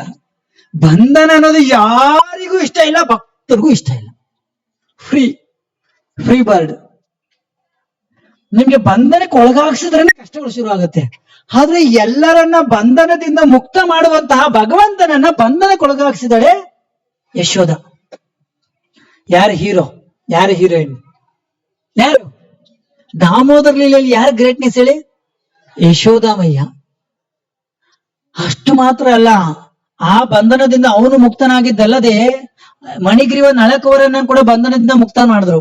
ಅದಕ್ಕೆ ಕಾರಣ ಯಾರು? ನಾರದರಲ್ಲ. ಅದಕ್ಕೆ ಕಾರಣ ಯಾರು? ಕೃಷ್ಣ ಅಲ್ಲ. ಅದಕ್ಕೆ ಕಾರಣ ಯಾರು ಗೊತ್ತಾ? ಯಶೋದ. ಯಾಕಂದ್ರೆ ಕೃಷ್ಣಂಗೂ ಗೊತ್ತಾಯ್ತು ಬಂಧನ ಅಂದ್ರೆ ಎಷ್ಟು ಕಷ್ಟ ಇದೆಪ್ಪ. ಒಂದು ದಿವಸ ಬಂಧನ ಎಷ್ಟು ಕಷ್ಟಕರವಾಗಿದೆ. ಆಮೇಲೆ ಕೃಷ್ಣ ನೋಡ್ದ, ಆ ನಳಕುವರ ಅರ್ಜುನ ಟ್ರೀ ಇತ್ತಲ್ವಾ, ಅದು ಎಷ್ಟು ವರ್ಷಗಳಿಂದ ಬಂಧನದಲ್ಲಿ ಇದೆಯಪ್ಪ, ನನ್ ಬಂಧನದ ಕಷ್ಟ ಏನಂತ ನನಗೂ ಗೊತ್ತಿದೆ, ನಿನ್ನನ್ನು ನಾನು ಈ ಬಂಧನದಿಂದ ಬಿಡುಗಡೆ ಮಾಡ್ತೀನಿ ಅಂತ ಯಶೋದ ಕಟ್ಟಾಕಿದಕ್ಕೆ ಹೋಗ್ಬಿಟ್ಟು ಅವನನ್ನು ಬಂಧನದಿಂದ ಬಿಡುಗಡೆ ಮಾಡಿದ್ರು. ಈ ಪ್ರಕಾರವಾಗಿ ಪ್ರೀತಿಯಿಂದ ಮಾತ್ರ ಒಬ್ಬ ವ್ಯಕ್ತಿಯನ್ನ ಬಂಧಿಸೋದಕ್ಕೆ ಸಾಧ್ಯನೇ ವಿನಃ ಬೇರೆ ಯಾವುದ್ರಿಂದನೂ ಕೂಡ ಸಾಧ್ಯವಿಲ್ಲ ಅನ್ನೋದನ್ನ ನಮಗೆ ಈ ಒಂದು ದಾಮೋದರ ಲೀಲೆಯಲ್ಲಿ ತಿಳುವಳಿಕೆಯನ್ನ ಕೊಟ್ಟಿದ್ದಾರೆ. ಇಲ್ಲಿಗೆ ನಮ್ದು 3 ವಿಚಾರ ಮುಕ್ತಾಯವಾಗಿದೆ. ಒಂದು, ನಾವೇನೇನು ಅರ್ಥ ಮಾಡ್ಕೊಂಡಿವಿ ಇವಾಗ? 4 ವಿಚಾರ ನಾನು ಚರ್ಚೆ ಮಾಡ್ತೀನಿ ಅಂತ ಹೇಳಿದೆ. 4ರಲ್ಲಿ ಎಷ್ಟಾಗಿದೆ? ಲೀಲೆಯಲ್ಲಿ ಮುಖ್ಯ ಪಾತ್ರ ಯಾರು? ಯಶೋದ. ಕನ್ವಿನ್ಸ್ ಆದ್ರ ನೀವು? ಓಕೆ. ಎರಡನೇದಾಗಿ, ಈ ಲೀಲೆಯಲ್ಲಿ ಕೃಷ್ಣನ ವಿರೋಧ ಭಾಸವಾದಂತಹ ಲೀಲೆಗಳು, ಗುಣಗಳು ನಮ್ಗೆ ಅರ್ಥ ಆಯ್ತಾ? ಕೃಷ್ಣ ಸುಳ್ಳು ಹೇಳಲ್ಲ, ಆದ್ರೆ ಸುಳ್ಳು ಹೇಳ್ತಾವನೆ. ಕೃಷ್ಣ ಕದಿಯಲ್ಲ, ಆದ್ರೆ ಕದೀತಾ ಇದ್ದಾನೆ. ಕೃಷ್ಣ ಭಯ ಪಡಲ್ಲ, ಆದ್ರೆ ಭಯ ಪಡ್ತಾ ಇದ್ದಾನೆ. ಇದೆಲ್ಲ ವಿರೋಧ ಭಾಸವಂತಹ ಲೀಲೆಗಳು. ಯಾಕೆ ಅಂತ ನಮ್ಗೆ ಗೊತ್ತಾಯ್ತಲ್ವಾ? ಆಮೇಲೆ 3ನೇದಾಗಿ, ಭಗವಂತ ನಮ್ಗೆ ಇದರಿಂದ ಏನೇನೆಲ್ಲ ತಿಳುವಳಿಕೆ ಕೊಟ್ರು ನಾವು ಅರ್ಥ ಮಾಡ್ಕೊಂಡ್ವಿ ಅಲ್ವಾ? ಕೊನೆಯದಾಗಿ ಇವಾಗ ನೀವು ಆನ್ಸರ್ ಮಾಡ್ಬೇಕು, ಈ ದಾಮೋದರ ಲೀಲೆ ಭಗವಂತ ಯಾವುದಕ್ಕೋಸ್ಕರ ಮಾಡ್ದ? ಆ 4 ಕಾರಣ ಏನು? ಕೈ ಎತ್ತಿ, ನಾನು ಅವ್ರನ್ನ ಕೇಳ್ತೀನಿ.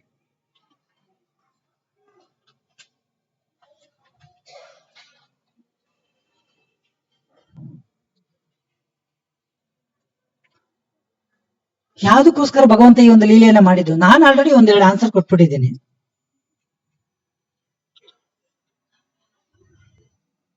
ಕೈ ಎತ್ತಿ.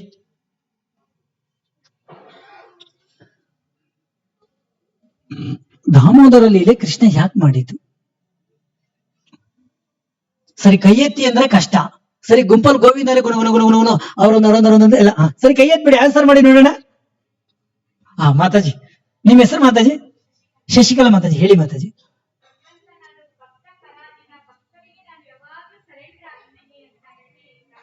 ಶಶಿಕಲಾ ಮಾತಾಜಿ ಜೋರ ಹೇಳಿ ಹೇಳಿ.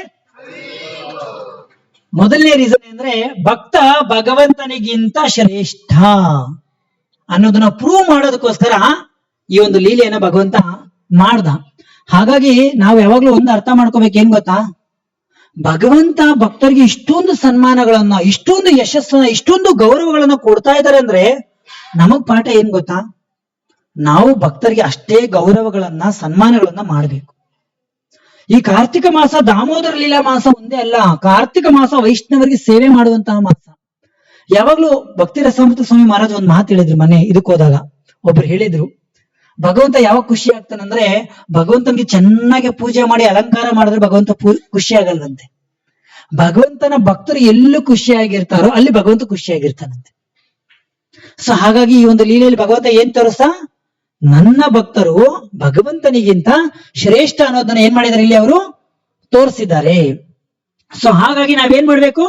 ಈ ಒಂದು ಕಾರ್ತಿಕ ದಾಮೋದರ ಮಾಸದಲ್ಲಿ ವೈಷ್ಣವರಿಗೆ ನಾವೇನ್ ಮಾಡ್ಬೇಕು, ಸೇವೆಗಳನ್ನ ಮಾಡ್ಬೇಕು ಅನ್ನೋದು ವಿಚಾರ.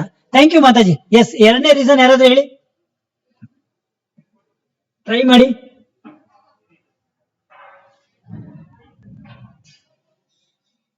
ಓಕೆ, ನಾನೇ ಹೇಳ್ತೀನಿ. Yes Mataji please.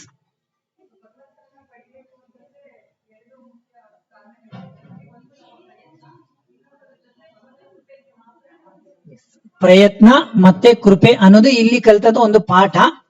ಆಲ್ಮೋಸ್ಟ್ ಹತ್ರದ ಆನ್ಸರ್ ನಿಮ್ಗೆ ನಾನು ಇನ್ನೊಂದು ಹೇಳ್ತೀನಿ, ಹತ್ರದಲ್ಲಿ ಇನ್ನೊಂದು ಹೇಳ್ತೀನಿ. ಇನ್ನೊಂದು ವಿಚಾರ ಏನಂದ್ರೆ, ಮೊದಲನೇದಾಗಿ ವಿಚಾರ ಏನಂದ್ರೆ, ಭಗವಂತ ಯಾಕೆ ಈ ಲೀಲೆಯನ್ನ ಮಾಡಿದೆ ಅಂದ್ರು, ಇದು 9ನೇ ಅಧ್ಯಾಯ. ನೀವು ಕೃಷ್ಣ ಬುಕ್ಕಲ್ಲಿ 8ನೇ ಅಧ್ಯಾಯದಲ್ಲಿ ಒಂದು ಲೀಲೆ ಬರುತ್ತೆ.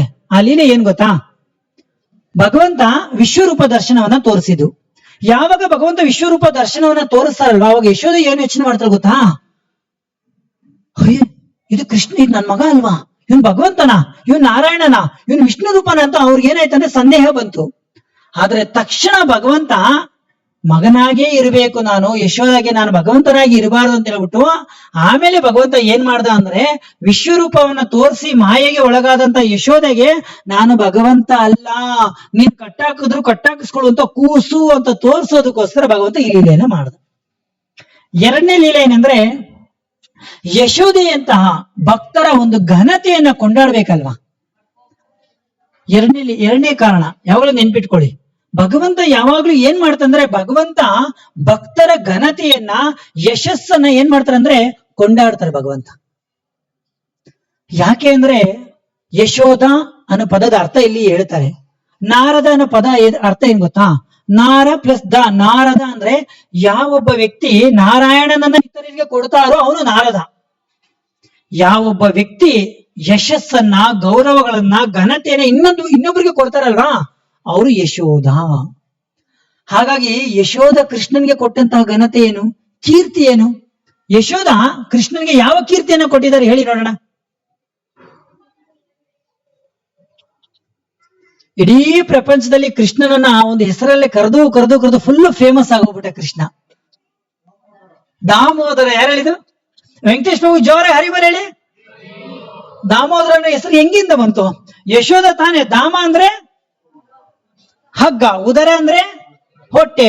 ಹಗ್ಗದಿಂದ ಹೊಟ್ಟೆಗೆ ಕಟ್ಟಿ ಕೃಷ್ಣನಿಗೊಂದು ಹೆಸರು ಬಂತು, ದಾಮೋದರ. ಆ ಹೆಸರು ಕೊಟ್ಟಿದ್ದಾರು, ವರ್ಲ್ಡ್ ಫೇಮಸ್ ಆಗೋಯ್ತು. ಅರ್ಥ ಆಯ್ತಾ? ಆ ವರ್ಲ್ಡ್ ಫೇಮಸ್ ಕೊಟ್ಟಂತ ಯಶೋಧನು ಕೂಡ ಈ ಫೇಮಸ್ ಮಾಡ್ಬೇಕಲ್ವಾ. ಹಾಗಾಗಿ ಭಗವಂತ ಈ ಒಂದು ಲೀಲೆಯನ್ನ ಮಾಡ್ದ. ನೆಕ್ಸ್ಟ್ ಮೂರನೇದಾಗಿ ನೀವು ಹೇಳ್ದಂಗೆ, ಭಗವಂತ ಭಕ್ತರು ಭಗವಂತನಿಗಿಂತ ಶ್ರೇಷ್ಠ ಅಂತ ತೋರ್ಸೋದಕ್ಕೋಸ್ಕರ ಈ ಲೀಲೆಯನ್ನ ಮಾಡಿದ್ರು. ನಾಲ್ಕನೇದಾಗಿ ಭಗವಂತನನ್ನ ಪಡಿಬೇಕಂದ್ರೆ ಎರಡು ತುಂಬಾ ಮುಖ್ಯವಾದಂತ ವಿಚಾರ ಅಂತ ಮಾತಾಜಿ ಹೇಳಿದ್ರು. ಒಂದು ಪ್ರಯತ್ನ, ಇನ್ನೊಂದು ಭಗವಂತನ ಅನುಗ್ರಹ. ಇವೆರಡು ಯಾವಾಗ ಸಿಗುತ್ತೆ ಅಂದ್ರೆ ಭಗವಂತನ ಮೇಲೆ ನಮ್ಗೆ ಭಕ್ತಿ ಇದ್ರೆ ಸಿಗುತ್ತೆ. ಅದನ್ನೇ ಪ್ರೇಯರ್ಸ್ ಅಂತ ಕರೀತಾರೆ. ಸೊ ಒಂದು ಕಾರ್ಯ ಸಾಧ್ಯವಾಗಬೇಕಂದ್ರೆ ಒಂದು ಡಿಸೈರ್ಸ್, ಆಸೆ ಇರಬೇಕು, ಇನ್ನೊಂದು ಎಂಡೆವರ್ಸ್, ಪ್ರಯತ್ನ ಇರಬೇಕು, ಮೂರನೇದಾಗಿ ಪ್ರೇಯರ್ಸ್, ಪ್ರಾರ್ಥನೆ ಇರಬೇಕು, ಅದು ಭಕ್ತಿ ಇರಬೇಕು. ಭಗವಂತ ಈ ಲೀಲೆಯಲ್ಲಿ ಏನ್ ತೋರಿಸಿದ್ರು ಅಂದ್ರೆ, ಭಗವಂತ ಕೇವಲ ಭಕ್ತಿಗೆ ಮಾತ್ರ ಒಲಿದನೇ ವಿನಃ ಬೇರೆ ಯಾವುದಕ್ಕೂ ಒಲ್ದಿಲ್ಲ. ನಿಜ ಅಲ್ವಾ? ಭಗವಂತ ಯೋಗಿಗಳಿಗೆ, ಜ್ಞಾನಿಗಳಿಗೆ, ಯಾರಿಗೂ ಕೂಡ ಯಶೋಧಮಯಿ ಯೋಗಿನ, ಜ್ಞಾನಿನ, ಸನ್ಯಾಸಿನ, ಕವಿನ, ಭಕ್ತಳೆ ಯಾರು? ಭಕ್ತೆ. ಸರಿನಾ? ಅವಳು ಡಿವೋಟಿ ಆಗಿರೋದ್ರಿಂದಾನೇ ಒಲಿದನೇ ವಿನಃ ಬೇರೆ ಯಾವುದಕ್ಕೂ ಒಲ್ದಿಲ್ಲ. ಅದನ್ನ ತೋರ್ಸೋದಕ್ಕೋಸ್ಕರ ಭಗವಂತ ಈ ಲೀಲೆಯನ್ನ ಮಾಡ. ಇಲ್ಲ ಅಂದ್ರೆ ನಾವು ನೋಡಿದ್ವಲ್ಲ ಆ ಒಂದು ಗುಣಗಳನ್ನ, ಯಾರು ಹಿಡಿಯಕ್ ಆಗ್ದಿರೋರ್ನ, ಯಾರು ನೋಡಕ್ ಆಗ್ದಿರೋರ್ನ, ಯಾರು ಕಟ್ಟಾಕಕ್ ಆಗ್ದಿರೋಂತ ಕೃಷ್ಣನನ್ನ ಯಶೋಧ ಈ ತರನಾಗಿ ಕಟ್ಟಾಕಿದ್ದಾಳೆ ಅಂದ್ರೆ ಅವಳು ಶ್ರೇಷ್ಠ ಭಕ್ತಳಾಗಿರೋದಕ್ಕೆ ಕಾರಣ.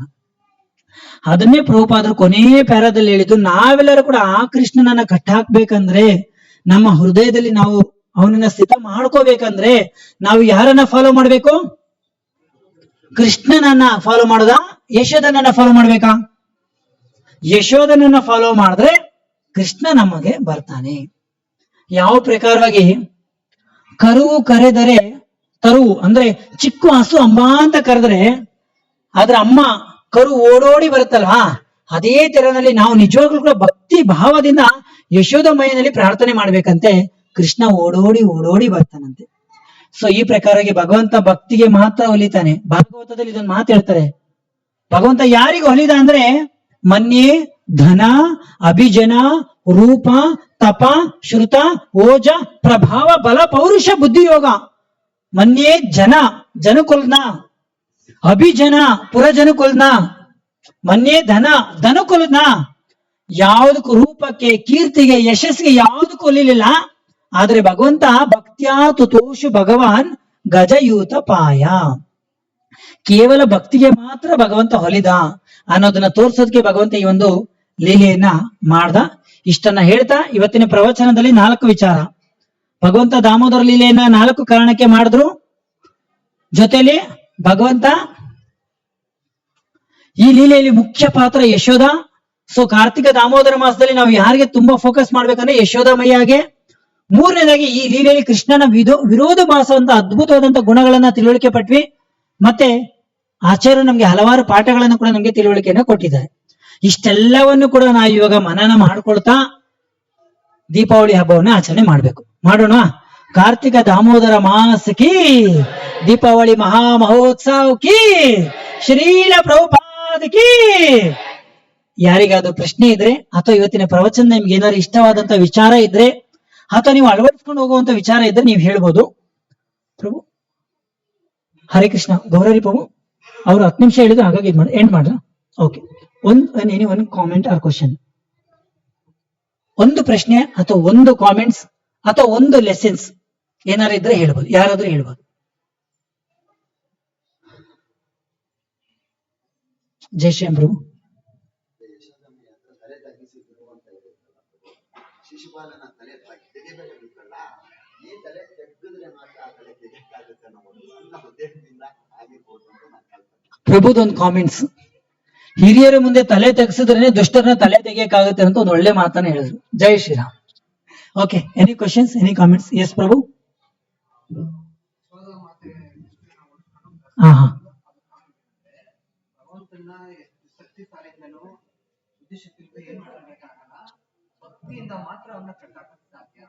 ಅನ್ನೋದು ಇವತ್ತಿನ ಒಂದು ಮುಖ್ಯ ವಿಷಯ. ಪ್ರಭುಗೆ ಏನ್ ಇಷ್ಟ ಆಯ್ತಾನೆ, ಭಗವಂತನನ್ನ ಓಡುವಂತಹ ಭಗವಂತನನ್ನ ಹಿಡಿಬೇಕಂದ್ರೆ ಭಕ್ತಿ ಮಾತ್ರ ಸಾಧ್ಯ ಅನ್ನೋದನ್ನ ಪ್ರಭು ಅರ್ಥ ಮಾಡ್ಕೊಂಡಿದ್ದಾರೆ. ಥ್ಯಾಂಕ್ ಯು ಪ್ರಭು. ಹರೇ ಕೃಷ್ಣ. ಎಲ್ಲರಿಗೂ ಕೂಡ ತುಂಬಾ ತುಂಬಾ ಧನ್ಯವಾದಗಳು. ಈ ಸಮಯದಲ್ಲಿ ನಾನು ನನ್ನ ಕೃತಜ್ಞತೆಯನ್ನ ಇವತ್ತಿನ ಪ್ರವಚನಕ್ಕೆ ಸಂಬಂಧಪಟ್ಟಂತೆ ಶ್ರೀಲ ಪ್ರಭುಪಾದರ ಭಾಗವತದ ಪುಸ್ತಕ, ಆಮೇಲೆ ಭಾನುಸ್ವಾಮಿ ಮಹಾರಾಜರ ಒಂದು ಭಾಗವತಕ್ಕೆ ಅವ್ರದ್ದು ಟೀಕೆಗಳನ್ನ ಓದಿದ್ದು, ಮತ್ತೆ ನಿತಾ ಸೇವಿನಿ ಮಾತಾಜಿ ಜೊತೆಲಿ ಶ್ರೀಲ ಪ್ರಭುಪಾದರ ಪ್ರವಚನಗಳು, ಅದಾದ್ಮೇಲೆ ಹರಿಪಾರ್ಷದ್ ಪ್ರಭು, ಇವರೆಲ್ಲ ಪ್ರವಚನಗಳನ್ನ ಕೇಳಿ ಒಂದು ಒಟ್ಟಾರೆಯಾಗಿ ಒಂದು ಸಮರಿಯನ್ನ ಮಾಡಿದ್ದೀನಿ. ಹಾಗಾಗಿ ಈ ಸಮಯದಲ್ಲಿ ನಾನು ಅವರನ್ನು ಕೂಡ ಸ್ಮರಣೆಯನ್ನು ಮಾಡೋದಕ್ಕೆ ಇಷ್ಟಪಡ್ತೀನಿ. ಹರೇ ಕೃಷ್ಣ.